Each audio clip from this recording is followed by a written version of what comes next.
বাবা রাসেল, তোমাকে একটা কথা বলবো বলবো করে বলতে পারছি না।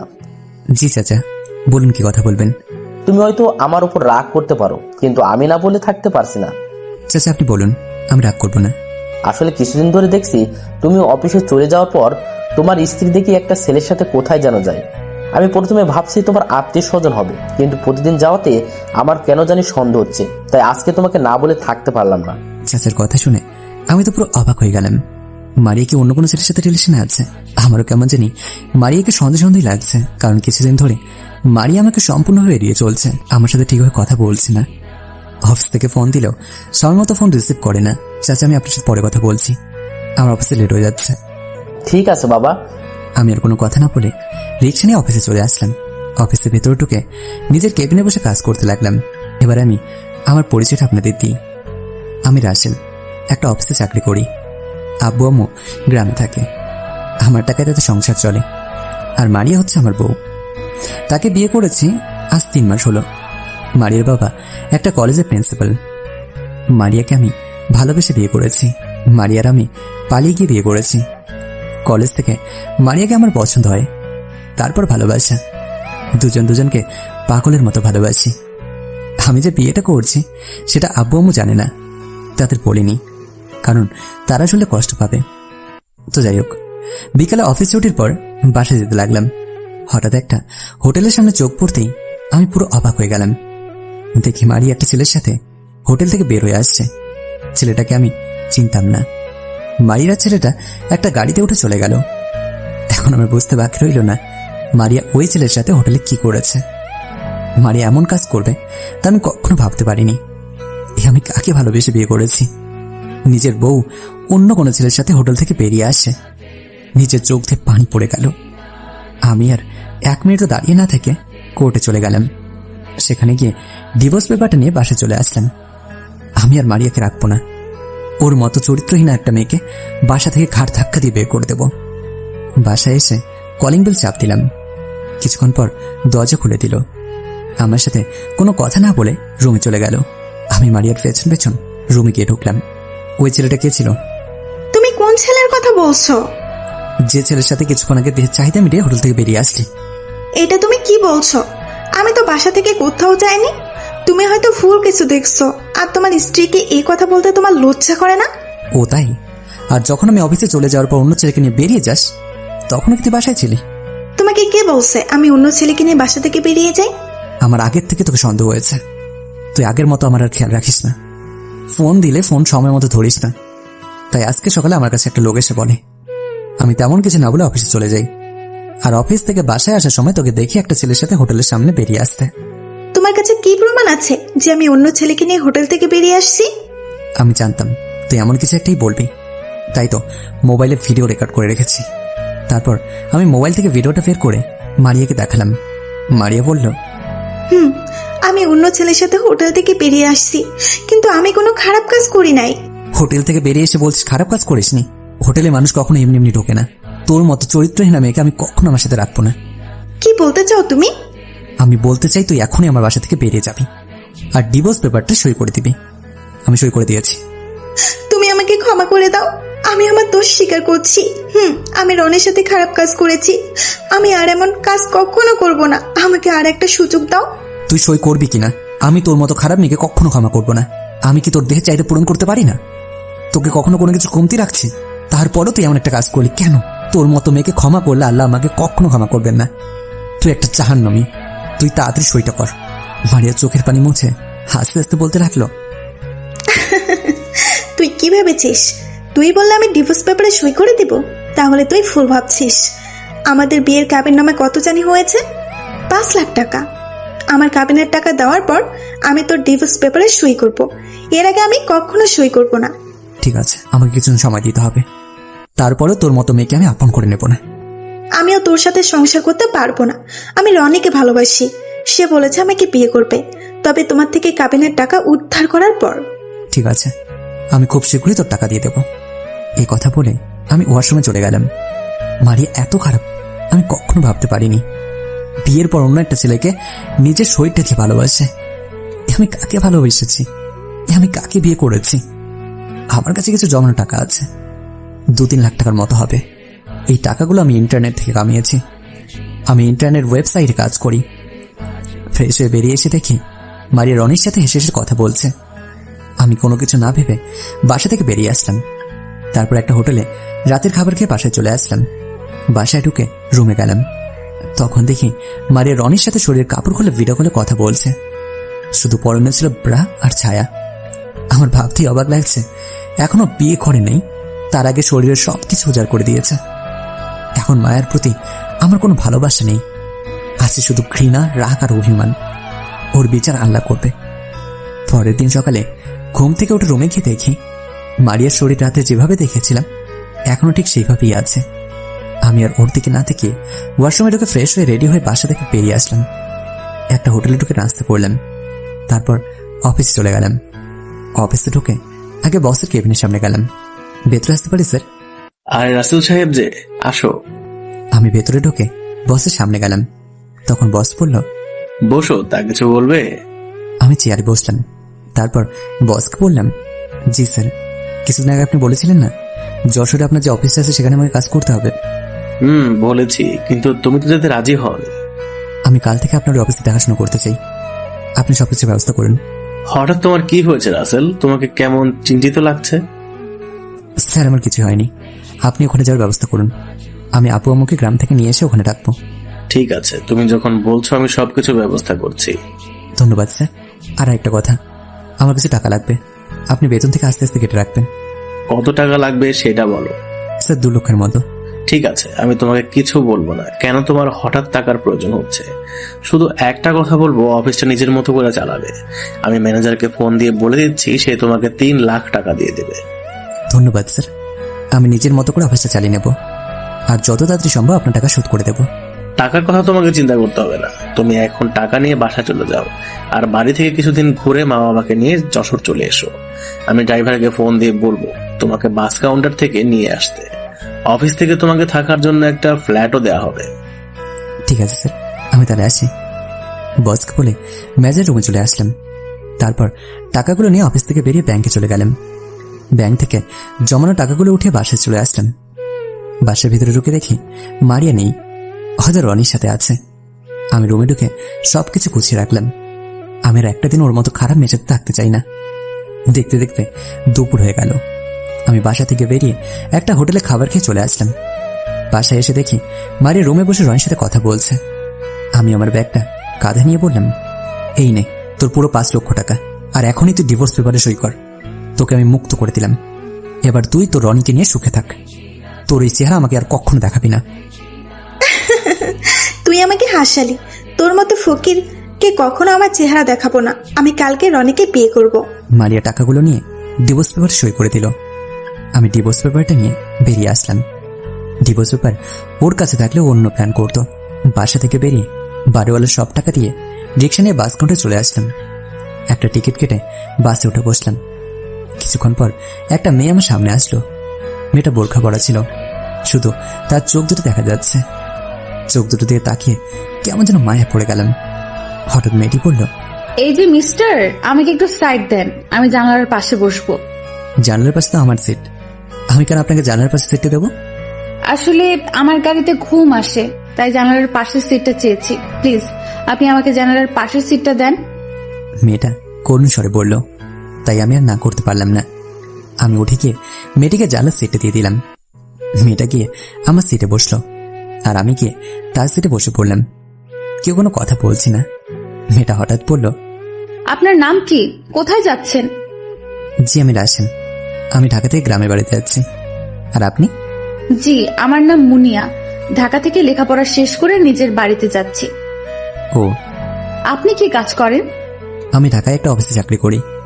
এখান থেকে যশোরে বসে আরেকটা অফিস আছে, ওখানে কাজ করব। তাই গ্রামে গিয়ে বাবা মাকে নিয়ে যশোরে চলে যাব। খুব ভালো, আমার মামার বাড়ি যশোর। যদি কখনো যশোর যাই তাহলে আপনার সাথে দেখা হবে। আপনি আমার সাথে কি করে দেখা করবেন? বাস থেকে নামলে তো দুজন দুদিকে চলে যাবো। তাও ঠিক। আচ্ছা আপনার মোবাইল নাম্বার দেন। আসলে আমার সিমটা ভেঙে ফেলেছি। কেন? আপনাকে পরে একসময় ফোনে বলবো। এর থেকে ভালো আপনার নাম্বারটা আমাকে একটা কাগজে লিখে দিন, আমি নতুন সিম কিনে আপনাকে ফোন দেবো। তাড়াতাড়ি করে আসার কারণে সিম কিনে মনেই ছিল না। আচ্ছা ঠিক আছে। মনি একটা কাগজে তার নাম্বারটা লিখে দিল। এভাবে মুনিয়ার সাথে কথা বলতে বলতে অনেকটা ফ্রি হয়ে গেছি, কিন্তু এখনো মুনিয়ার চেহারাটা দেখতে পেলাম না। কিছুক্ষণ পর গাড়ি একটা রেস্টুরেন্টের সামনে থামলো। আমি গাড়ি থেকে নেমে মুনিয়ার আমার জন্য খাবার নিয়ে গাড়িতে চলে আসলাম। এই নাও, খাবারগুলো খেয়ে নাও। তুমি খাবার আনতে গেলে কেন? আর আমি তো তোমার সামনে খেতে পারবো না। কেন? তারপর মুনিয়া যেটা বললো সেটা শুনে আমি পুরো অবাক হয়ে গেলাম।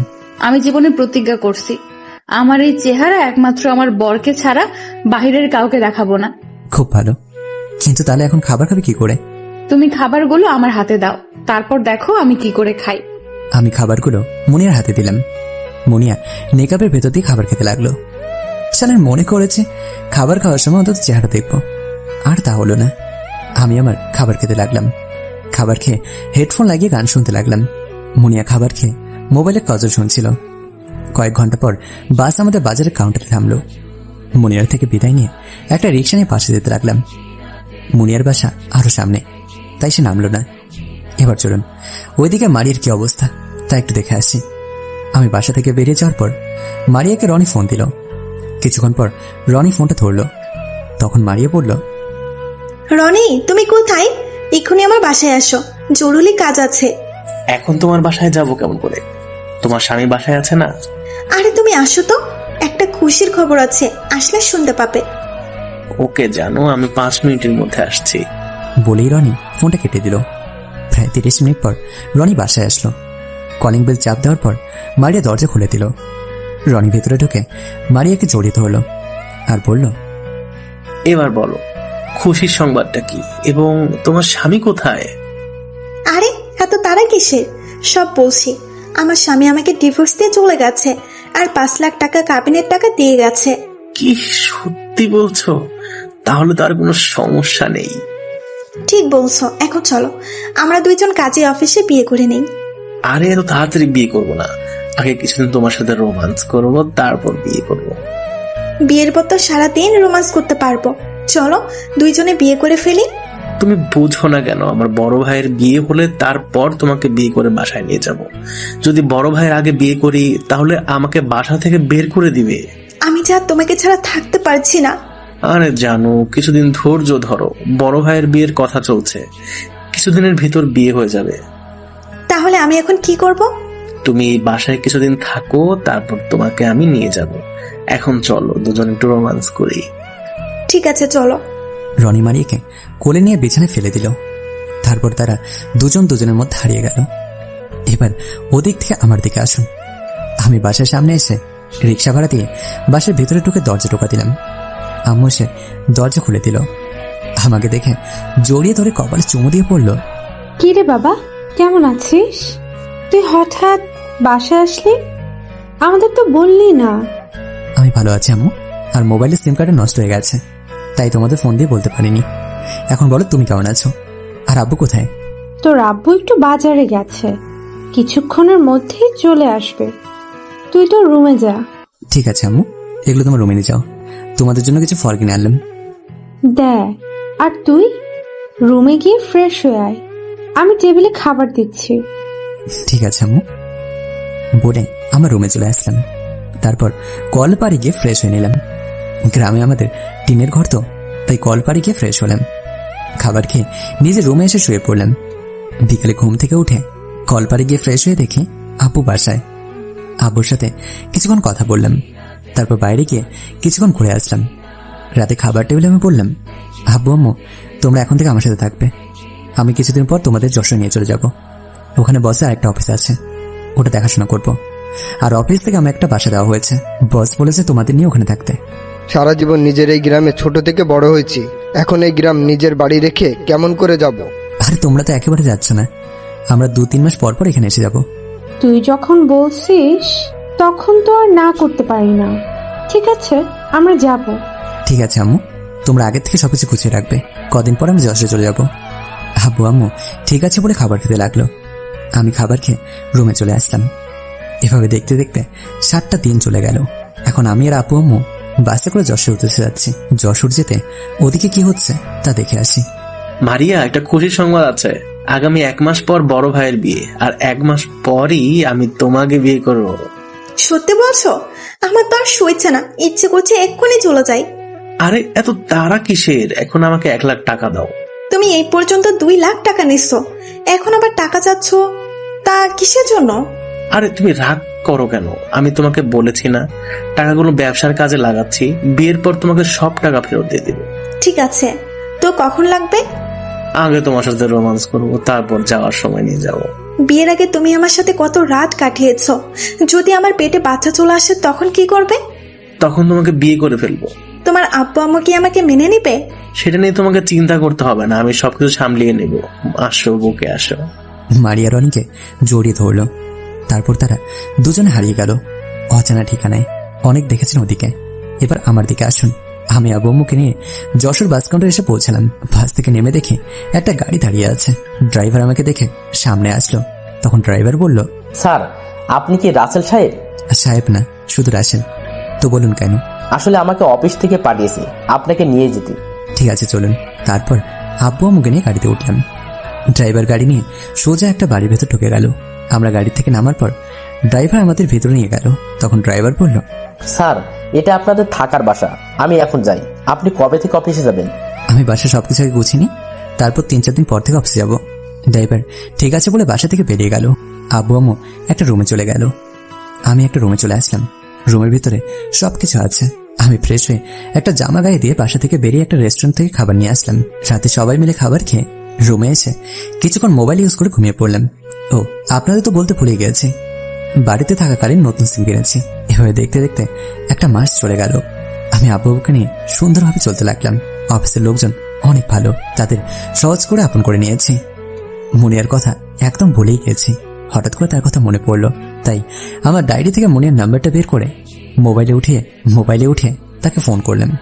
কিন্তু মুনিয়া ফোন ধরছে না, তাই তাকে একটা মেসেজ দিলাম, আমি রাসেল, তোমার সাথে বাসে কথা হয়েছে, এটা লিখে মেসেজ করলাম।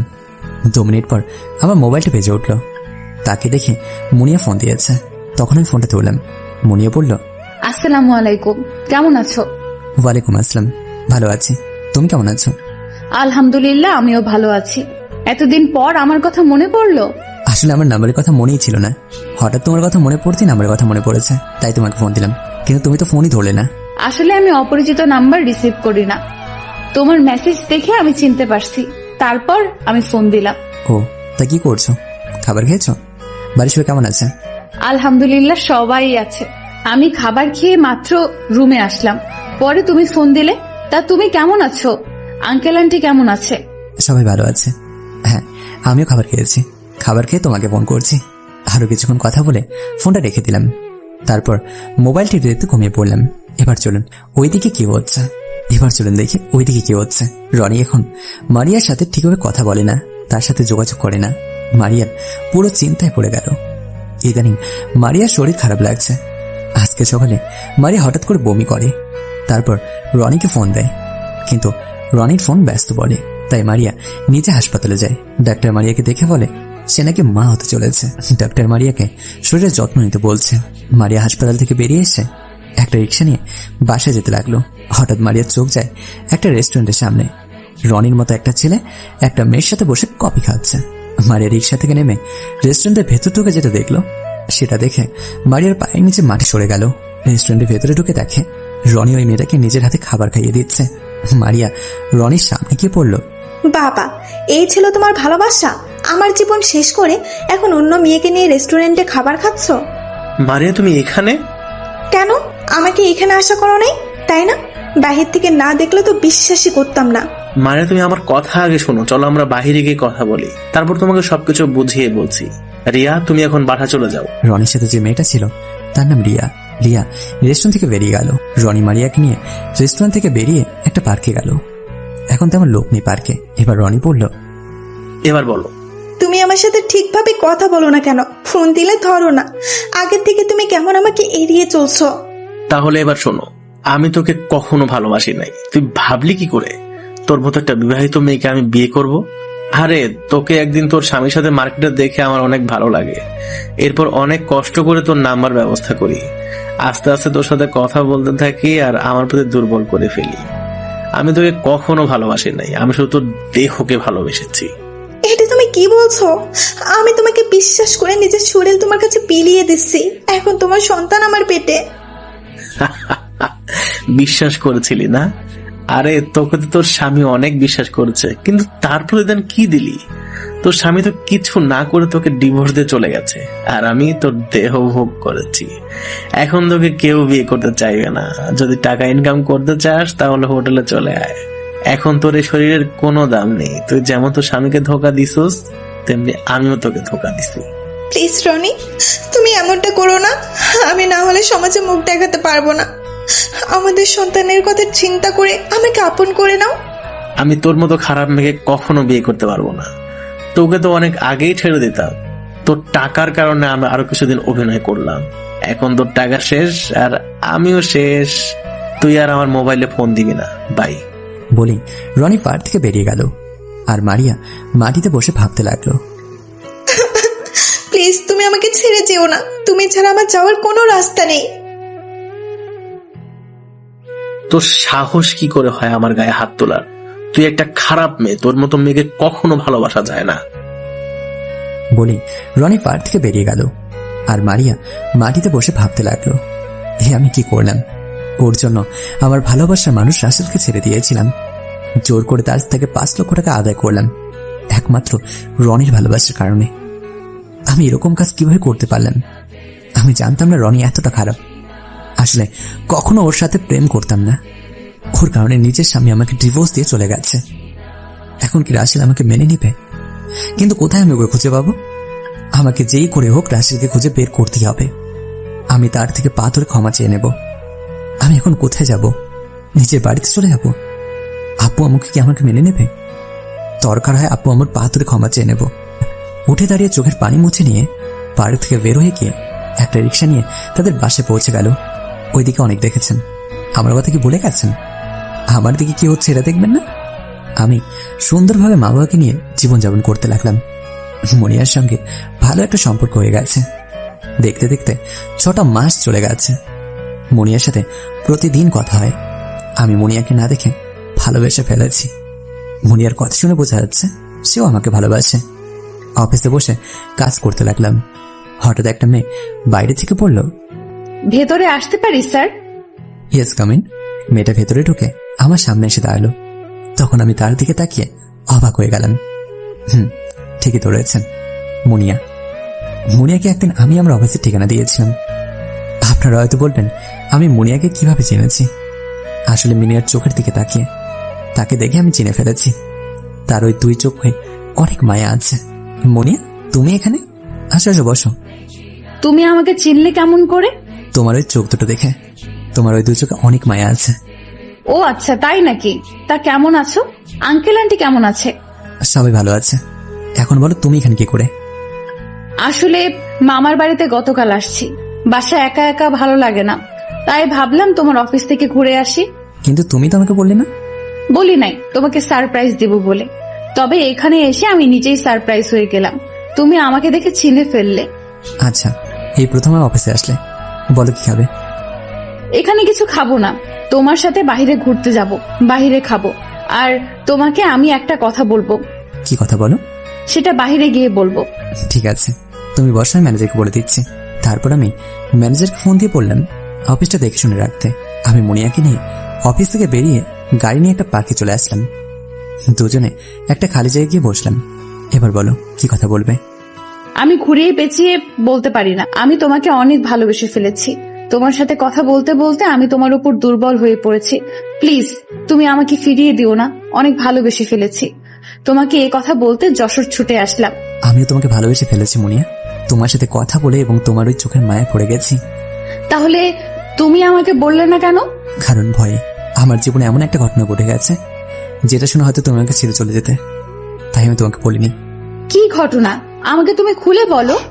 আমার কথা শুনে হয়তো তুমি আমাকে ছেড়ে চলে যাবে, কিন্তু কথাগুলো না বলে আমি থাকতে পারবো না। তুমি আমাকে নির্ভয়ে খুলে বলো। আমার আগে একটা বিয়ে হয়েছে, তারপর মুনিয়াকে সমস্ত কথা খুলে বললাম। এখানে তো তোমার দোষ নেই, সব দোষ ওই মারিয়ার। আর তোমাদের তো ডিভোর্স হয়ে গেছে, তাহলে তো সমস্যা নেই। কিন্তু এই বিষয়টা আমরা আপু আম্মু জানি না। তাদের না বলে বিয়ে করেছি। আপু আম্মু শুনলে অনেক কষ্ট পাবে। মারিয়ার পাগলামির কারণে ওকে আমি বিয়ে করেছি। ঠিক আছে, এখন ওই মারিয়ার কথা মাথা থেকে ঝেড়ে ফেলে দাও। এখন শুধু আমাকে নিয়ে স্বপ্ন দেখো। আমার ভালোবাসা দিয়ে সবকিছু ভুলিয়ে দিব। আমাকে কখনো ছেড়ে যাবে না তো? এই মুনিয়া কখনো কোনো ছেলেকে ভালোবাসে নাই, এই প্রথম তোমাকে ভালোবেসে ফেলেছি। আমি তোমাকে ছেড়ে কোথাও যাব না। আমি কি তোমাকে একটাবার জড়িয়ে ধরতে পারি? জড়িয়ে ধরতে পারো, কিন্তু আমার চেহারা দেখতে পারবে না। তোমাকে আমার এই চেহারা বাসর ঘরে দেখাবো, চাইলে বোরকার উপর দিয়ে কপালে একটা চুমু খেতে পারো। আমি মুনিয়াকে শক্ত করে জড়িয়ে ধরলাম। তারপর মুনিয়া আমাকে শক্ত করে জড়িয়ে ধরলো, তার কপালে একটা চুমু দিলাম। আমি মুনিয়ার কোলে মাথা দিয়ে শুয়ে পড়লাম। মুনিয়া আমার মাথায় হাত বুলিয়ে দিচ্ছে। এবার আসুন মারিয়ার সাথে ওখান থেকে ঘুরে আসি। মারিয়া বাসায় গিয়ে তার আব্বু আম্মুর কাছে গিয়ে পা ধরে ক্ষমা চেয়েছে। তারপর তার আব্বু আম্মু তাকে ক্ষমা করে দিয়েছে। কিছুদিন পর মারিয়া হাসপাতালে গিয়ে বাচ্চা নষ্ট করে ফেলেছে। তার আব্বু আম্মুকে সেটা বলেনি, সে যে বিয়ে করেছে। মারিয়া এখন একটা অফিসে চাকরি করে। মারিয়া আমাকে অনেক জায়গায় খুঁজেছে কিন্তু পায়নি। মারিয়া অফিসে বসে কাজ করছে। হঠাৎ তার বস তাকে কেবিনে যেতে বলল। মারিয়া অনুমতি নিয়ে বসের কেবিনে ঢুকলো। বসুন, আপনাকে যে জন্য ডাকা হয়েছে। জি স্যার, বলুন। আপনি 2 দিন পর থেকে আমার যশোরে একটা অফিস আছে, ওখানে কাজ করবেন। আপনাকে অফিস থেকে বাসা দেওয়া হবে, আর অফিসের গাড়ি দিয়ে আপনাকে নিয়ে যাবে, নিয়ে আসবে। স্যার, হঠাৎ এই অফিসে কেন?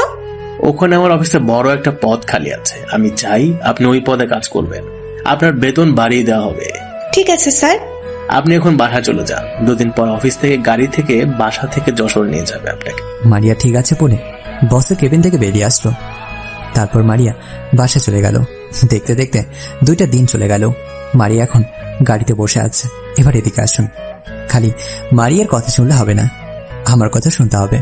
আমার আর মুনিয়ার ভালোবাসার কথা তার মা মামির কাছে জানিয়েছি। তারা বলেছে মুনিয়ার আব্বু আম্মু আসলে একসাথে আমাকে দেখতে আসবে। আমি আব্বু আম্মুকে সবকিছু খুলে বলেছি এবং মারিয়ার বিষয়গুলো বলেছি। মারিয়ার ব্যাপারে সবকিছু খুলে বললাম। তারপর আর কিছু বলেনি। মুনিয়ার আব্বু আম্মুকে আমাদের বাসায় আসতে বলেছে।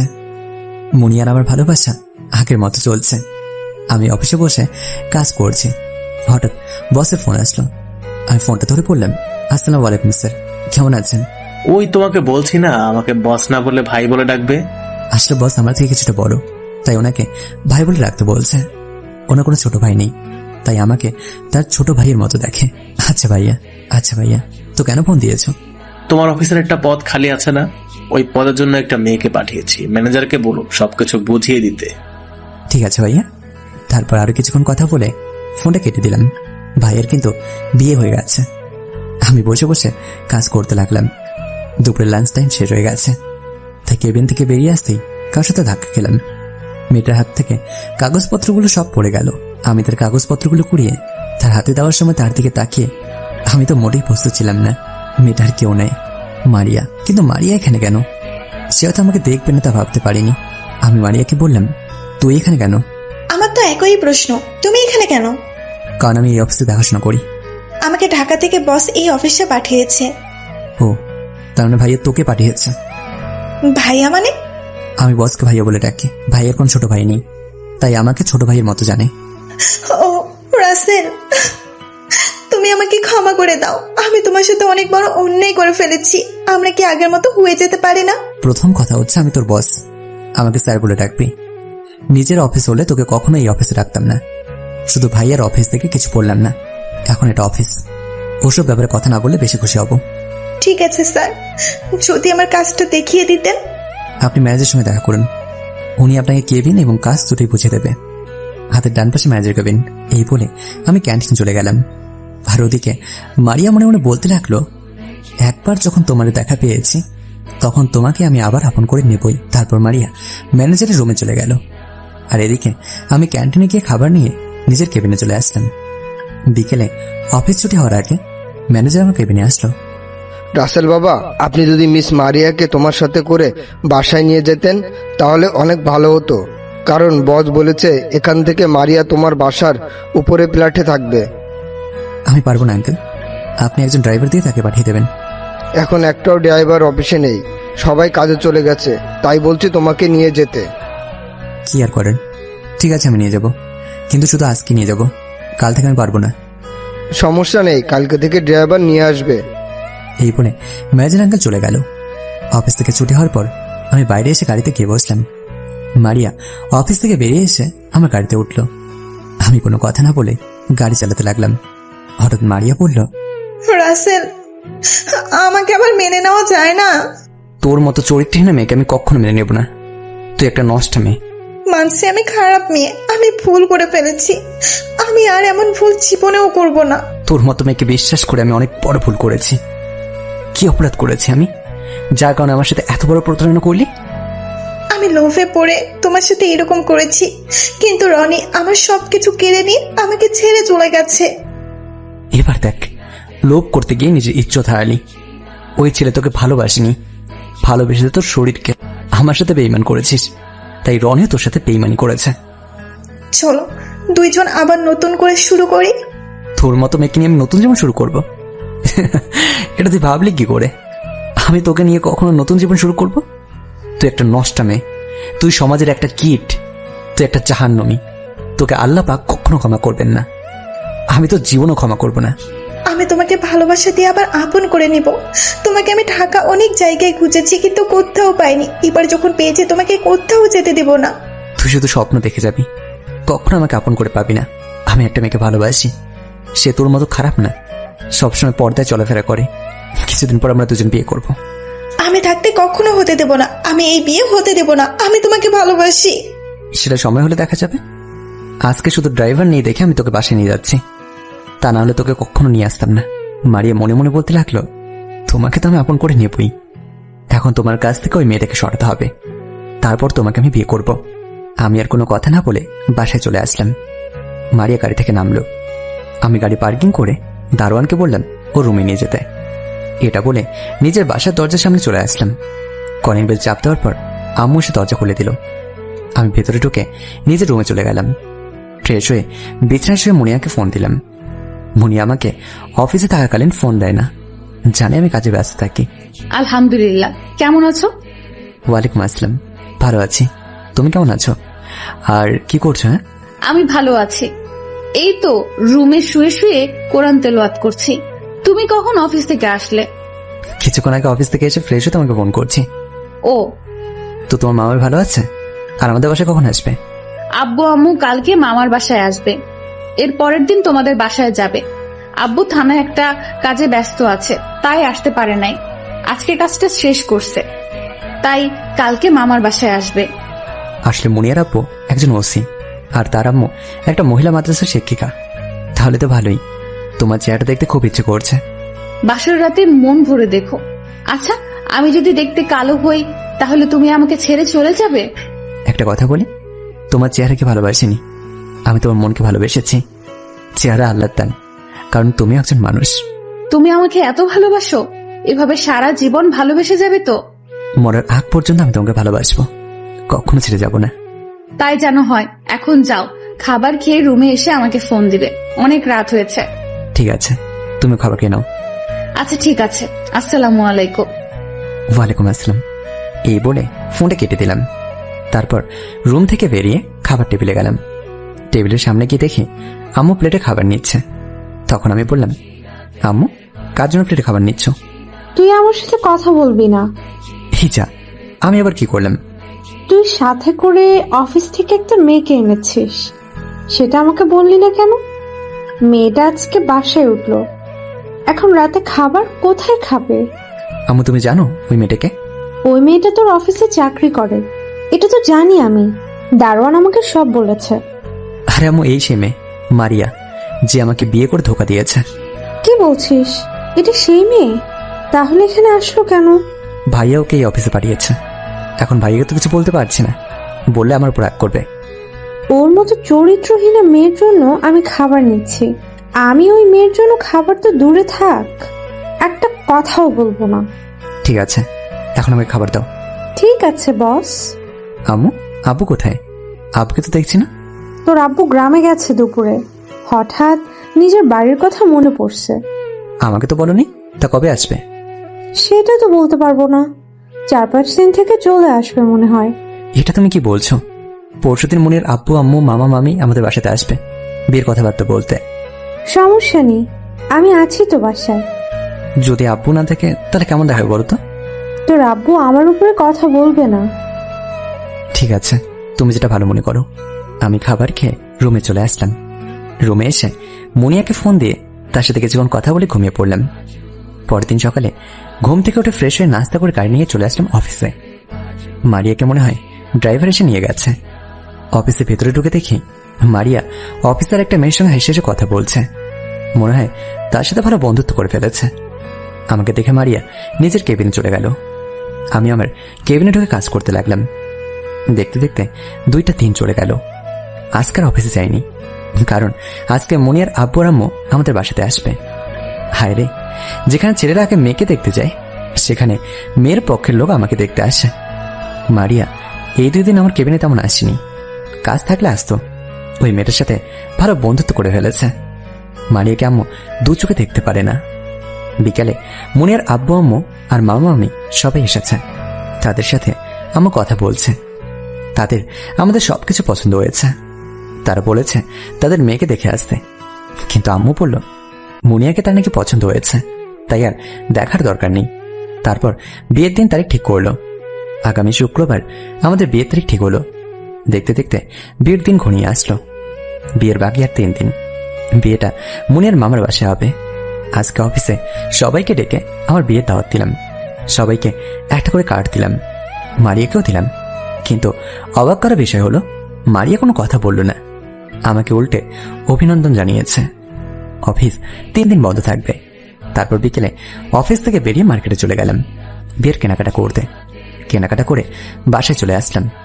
রাতে সবার সাথে খেয়ে রুমে এসে বিছানায় শুয়ে মোবাইলটা নিয়ে মুনিয়াকে ফোন দিতে যাব, হঠাৎ একটা ফোন আসলো আমার মোবাইলে। নাম্বারটা দেখে আননোন নাম্বার। 2-3 বার রিং হওয়ার পর ফোনটা ধরলাম। হঠাৎ মেলি কণ্ঠে একটা মেয়ে বলতে লাগলো, স্যার, আপনি কোথায় আছেন? এক্ষুনি আপনার বাসা থেকে কিছুটা দূরে আসুন। কিছু ছেলে আমাদের ডিস্টার্ব করছে। কে আপনি? আপনাকে ঠিক চিনতে পারলাম না। আমি আপনার অফিসে কাজ করি। মারিয়া আমার সাথে আছে। বেশি কথা না বলে এক্ষুনি আসুন। ছেলেগুলো আমাদের সাথে খারাপ কিছু করতে চাচ্ছে। ঠিক আছে, আমি এখনই আসছি বলে ফোনটা কেটে একটা জামা গায়ে দিয়ে বাসা থেকে বেরিয়ে গাড়ি নিয়ে সোজা ওখানে চলে গেলাম। কিন্তু আমি তো কাউকে দেখছি না। আমি গাড়ির থেকে নেমে চারপাশে তাকিয়ে দেখতে লাগলাম। তারপর মোবাইলটা বের করে ওই মেয়েটাকে ফোন দিলাম, কিন্তু মোবাইল বন্ধ বলছে। হঠাৎ কেউ পেছন থেকে দিয়ে আমার মাথায় আঘাত করলো। আমি সাথে সাথে মাটিতে পড়ে গেলাম। এরপর আমার আর কিছুই মনে নেই। যখন চোখ খুলি তখন নিজেকে হাসপাতালে একটা কেবিনে দেখি। আমার কেবিনে একজন নার্স কি জানি করছেন। আমার জ্ঞান ফিরেছে দেখে উনি বলে উঠলেন, যাক, অবশেষে আপনার জ্ঞান ফিরেছে। আজ 2 দিন পর আপনার জ্ঞান ফিরেছে। আমি এখানে কেন? কি হয়েছে আমার? 2 দিন আগে এক লোক খুব সকালে আপনাকে হসপিটালে নিয়ে আসে। এরপর আর কেউ আসে নাই। আমরা আপনার অপারেশন করি। আল্লাহ দিলে 2 দিন পর আপনার জ্ঞান ফিরে। আপনার মাথায় প্রচন্ড আঘাত করা হয়েছে। তার মানে আমার আব্বু আম্মু কেউ জানে না যে আমি হাসপাতালে আছি? আচ্ছা, ওই লোকটা কোথায় আর আমার মোবাইল এবং গাড়িটা কোথায়? সেটা আমরা বলতে পারবো না। যে লোক আপনাকে হসপিটালে এনেছে উনি একজন রিক্সা চালক। সকালে এসে আপনাকে দেখে গেছে আর বলেছে দুপুরে এসে দেখে যাবে। বেচারা গরিব, তাই রিক্সা নিয়ে বের হয়েছে। উনি আসলে সবকিছু জানতে পারবেন।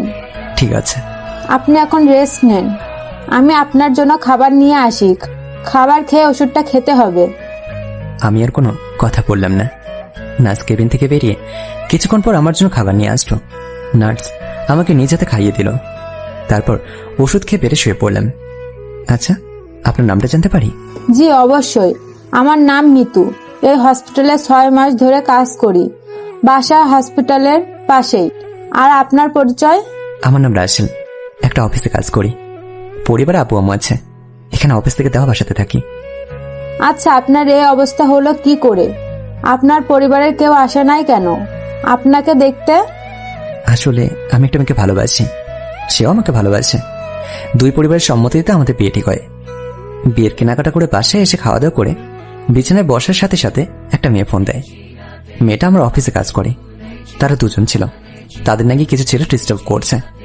তখন আমি তাদের ওখানে যাই, কিন্তু আমি ওখানে কাউকে দেখি না। হঠাৎ আমার মাথায় কেউ পেছন থেকে বাড়ি মারে। তারপর থেকে আমার কিচ্ছু মনে নেই। ও, তার মানে এখানে ওদের কোনো ষড়যন্ত্র ছিল? তা না হলে আপনাকে কে বাড়ি মারবে? ওর সাথে তো আমার কোনো শত্রুতা নেই। আমি তো ওর সঙ্গে ঠিক করেই কথা বলি। আচ্ছা ঠিক আছে, এখন আপনার পরিবারের নাম্বার দিন, আমি তাদের ফোন দিয়ে আসতে বলি। না থাক, ফোন দেওয়ার দরকার নেই। আব্বু আম্মু চিন্তা করবে। তারা জানে না আমি হাসপাতালে। এখন বলেন, আমি কবে বাসায় যেতে পারবো? আপনি কালকে সকালে বাসায় যেতে পারবেন আর আপনার হাসপাতালের বিলটা দিয়ে যাবেন। ওকে, সমস্যা নেই। আমি ম্যানেজার আঙ্কেলকে ফোন দিয়ে বলে দেবো টাকা নিয়ে আসবে। এখন আমাকে একটু একা থাকতে দিন, মাথাটা কেমন ঘুরছে। ঠিক আছে, আপনি থাকেন, আমি গেলাম। মিতু কেবিন থেকে বেরিয়ে গেল। আমি শুয়ে শুয়ে ভাবতে লাগলাম, না জানি মুনিয়ার অবস্থা কি হয়েছে। আজকে তো আমার আর মুনিয়ার বিয়ের দিন ছিল, হয়তো আমার জন্য খাওয়া দাওয়া সব বন্ধ করে দিয়েছে। না জানি আব্বু আম্মু তারা কেমন আছে। এসব কিছু ভাবতে ভাবতে ঘুমিয়ে গেলাম। দুপুরের দিকে মিতু আমাকে ঠেলে তুলল। আমি চোখ খুলে দেখি মিতুর পাশে একটা লোক দাঁড়িয়ে আছে। তখন মিতু বলল, আপনাকে উনি হাসপাতালে নিয়ে আসলো। এখন আপনি কেমন আছেন? আলহামদুলিল্লাহ, মোটামুটি ভালো আছি। আপনার এই ঋণ কখনো শোধ করতে পারবো না। এটা আমার কর্তব্য। আমি সকালে নামাজ পড়তে যাওয়ার সময় দেখি রাস্তার পাশে পড়ে আছেন, তখন আমি আপনাকে আমার বাসায় কোলে করে নিয়ে যাই, তারপর রিকশায় শুয়ে আপনাকে হাসপাতালে নিয়ে আসি। আমি গরিব মানুষ, তাই আপনার হাসপাতালে খরচ বহন করতে পারি নাই। আপনি আমার জীবন বাঁচিয়েছেন, এটাই অনেক। আর আপনি এই বয়সে রিক্সা চালান কেন? আপনি তো কোনো চাকরি করতে পারতেন। আসলে লোকটা আমারই বয়সের হবে, তাই বললাম। আমি অনার্স কমপ্লিট করেছি, তারপর আর পড়তে পারি নাই। আমার দ্বারা পড়ালেখা শেষ করা সম্ভব নয়। কয়েকটা টিউশনি আর একটা হোটেলে চাকরি করে নিজের পড়ালেখা, পরিবারের খরচ সব চালাতে হয়। তারপর পড়ালেখা ছেড়ে অনেক অফিসে চাকরির ইন্টারভিউ দিছি, কিন্তু টাকার কারণে চাকরি হয়নি, তাই রিক্সা চালাতে বাধ্য হলাম। ঠিক আছে, আপনার মোবাইল নাম্বারটা দিয়ে যান, আমি আপনাকে চাকরি দিয়ে দেবো। আচ্ছা, আমার মোবাইলের গাড়িগুলো কোথায়? আমি শুধু আপনাকে নিয়ে এসেছি, মোবাইল দেখি নাই, আর গাড়ি ওখানে ছিল। পরে পুলিশ এসে থানায় নিয়ে গেছে। ও আচ্ছা। তারপর আরো কিছুক্ষণ কথা বলে লোকটা নাম্বার দিয়ে চলে গেল। পরের দিন সকালে মিতুর মোবাইল দিয়ে ম্যানেজার আঙ্কেলকে ফোন করে হাসপাতালে আসতে বললাম। তিনি 30 মিনিট পর হাসপাতালে চলে আসলেন। হাসপাতাল থেকে বেরিয়ে ম্যানেজার আঙ্কেলকে নিয়ে মোবাইল শোরুমে চলে গেলাম। একটা মোবাইল এবং সিম কার্ড কিনে বাসায় চলে আসলাম। ম্যানেজার আঙ্কেলকে বললাম থানা থেকে গাড়িটি নিয়ে আসতে। তিনি চলে গেলেন। আমি বাসার ভিতরে ঢুকে কলিং বেল চাপ দিলাম। কিছুক্ষণ পরে আম্মু এসে দরজা খুলে দিল।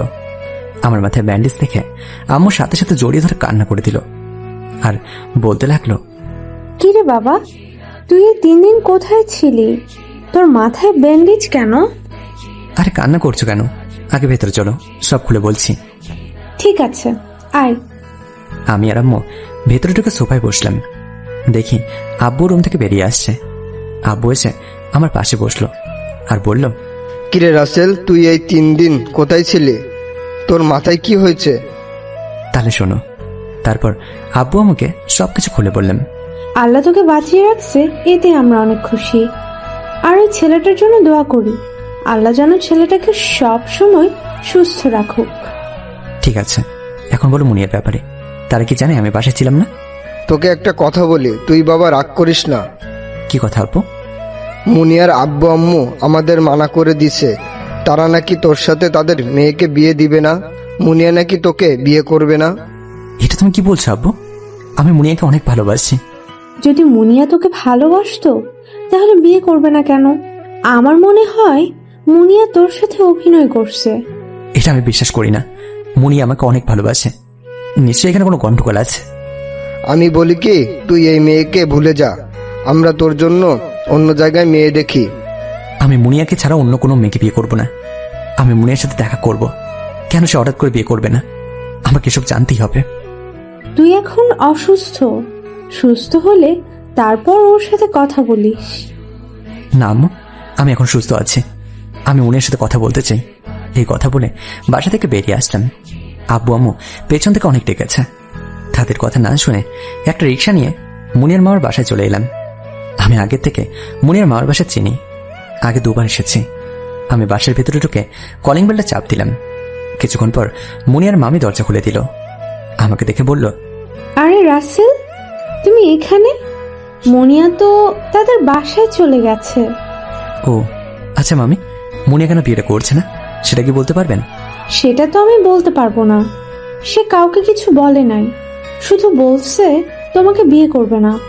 আচ্ছা, মুনিয়ার বাসায় ঠিকানাটা দেওয়া যাবে? আমি তার সাথে কথা বলতে চাই। কেন সে বিয়েটা করতে মানা করে দিল? ঠিক আছে, তুমি ভিতরে আসো, আমি তোমাকে ঠিকানা দিচ্ছি। না মামি, আমি এখানেই দাঁড়িয়ে আছি। আপনি তাড়াতাড়ি আমাকে ঠিকানাটা দিন। মুনিয়ার মামি আর কোনো কথা না বলে ভেতরে ঢুকে ঠিকানা লিখে আমাকে দিল। আমি আর কোনো কথা না বলে ঠিকানা নিয়ে বাসা থেকে বেরিয়ে আসলাম। তারপর ম্যানেজারকে ফোন দিয়ে গাড়ি নিয়ে আসতে বললাম। কিছুক্ষণ পর ম্যানেজার গাড়ি নিয়ে আসলো। ম্যানেজারকে বললাম অফিস ঠিকমতো দেখাশোনা করতে। আমি গাড়ি নিয়ে মুনিয়াদের বাসার উদ্দেশ্যে রওনা দিলাম। মোবাইল বের করে মুনিয়ার নাম্বারে ফোন দিলাম, কিন্তু মোবাইল বন্ধ বলছে।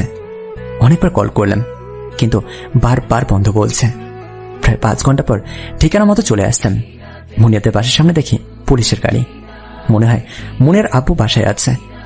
আমি গাড়ি একটা সাইডে রেখে বাসার গেটের সামনে গেলাম। দারোয়ান আমাকে আটকে দিল। আমি দারোয়ানকে বললাম, প্লিজ আমাকে যেতে দিন, আমি ওসি এবং ওনার মেয়ের সাথে কিছু কথা বলবো। এখন কোনো কথা বলতে পারবেন না, ভিতরে স্যারের মেয়েকে দেখতে এসেছেন। দারোয়ানের কথা শুনে পায়ের নিচ থেকে মাটি সরে গেল। এটা হতে পারে না, মুনিয়া আমাকে ছাড়া অন্য কাউকে বিয়ে করতে পারে না। আমি মুনিয়াকে কারো হতে দেব না। আমি দারোয়ানকে ধাক্কা দিয়ে দৌড় দিয়ে ভেতর ঢুকে গেলাম। বাসার ভেতর ঢুকে দেখি মুনিয়া বোরখা পরে কিছু মানুষের সামনে বসে আছে। ওসি সাহেব আমাকে দেখে বলল, তুমি এখানে কেন? আমার মেয়ে তোমাকে বিয়ে করবে না, সে তো মানা করে দিয়েছে। আমি মুনিয়ার সাথে কথা বলতে চাই, সে কি কারণে ওকে বিয়ে করবে না? মুনিয়া তোমার সাথে কথা বলবে না, দেখছো না মুনিয়াকে দেখতে এসেছে। তাদের মুনিয়াকে পছন্দ হয়েছে, এখন বিয়ের তারিখ ঠিক করব। না, মুনিয়া আমাকে ছাড়া অন্য কাউকে বিয়ে করতে পারবে না। আমি ওকে অনেক ভালোবাসি। তোকে বলছি না মুনিয়া তোর সাথে কথা বলবে না। হঠাৎ মুনিয়া বলে উঠল, আব্বু, ও কি কথা বলবে? আমি তা শুনবো। আমি ওর সাথে আলাদাভাবে কথা বলতে চাই। এ বলে মুনিয়া বসা থেকে উঠে উপরে চলে গেল। আমি মুনিয়ার পেছন দিয়ে একটা রুমে ঢুকলাম। রুমের চারপাশে তাকে দেখে এটা মুনিয়ার রুম। পুরো রুমে হাদিসের বইয়ে ভরা, আর কোরআন শরীফও আছে। মুনিয়া আমাকে বলল, তো বলুন আপনি কি বলতে চান? আমি তো আপনাকে বিয়ে করব না সেটা বলে দিছি।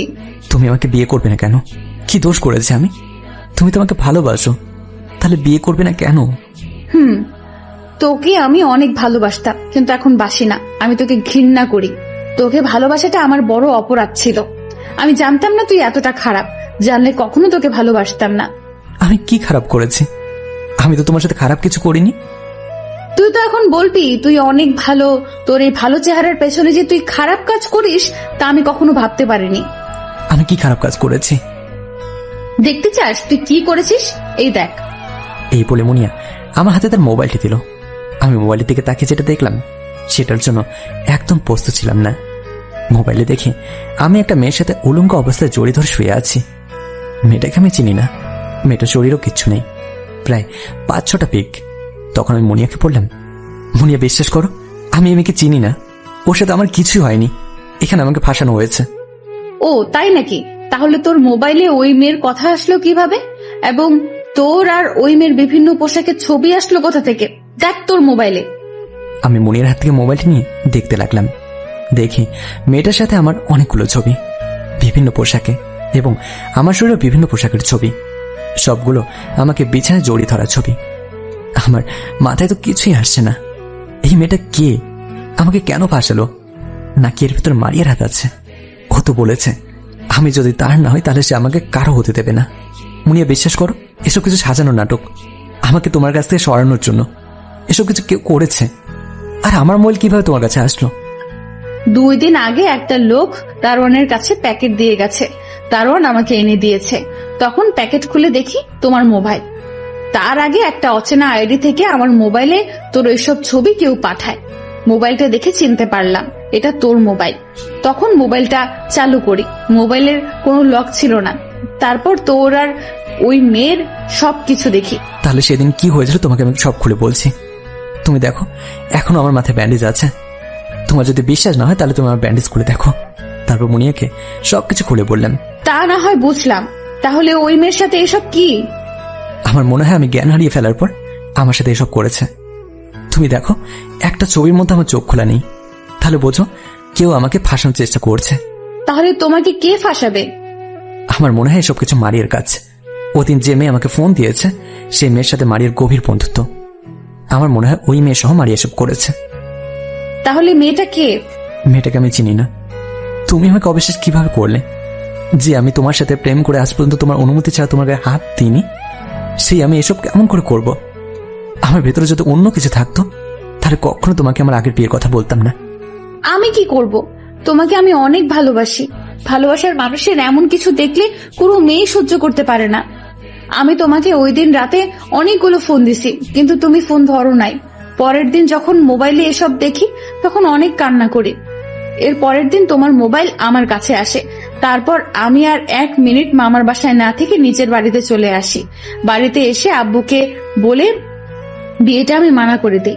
মুনিয়া, তুমি এই বিয়েটা করো না। আমি তোমার কাছে সব সত্যি নিয়ে আসবো। তুমি আমাকে কিছুদিন সময় দাও। তুমি যদি সব সত্যি আনতে পারো তাহলে আমি তোমাকে বিয়ে করব, আর যদি না আনতে পারো তাহলে আমাকে ভুলে যাও। আমি অন্য ছেলেকে বিয়ে করে নেব। ঠিক আছে, আমি তোমাকে 5 দিনের ভেতরে সব সত্যি এনে দেখাবো। তুমি আমার জন্য 5টা দিন অপেক্ষা করো। ঠিক আছে, তোমাকে 5 মিনিটের সময় দেওয়া হলো। 5 মিনিটের ভেতরে না আসলে আমাকে তুমি পাবে না। ঠিক আছে। এই বলে মুনিয়াদের বাসা থেকে বেরিয়ে আসলাম। ছেলেপক্ষ আমার দিকে তাকিয়েছিল। আমি কোনো কথা না বলে বাইরে এসে গাড়ি নিয়ে যশোরের উদ্দেশ্যে রওনা দিলাম। আর ওদিকে মুনিয়া ছেলেপক্ষের সামনে গিয়ে পড়ল।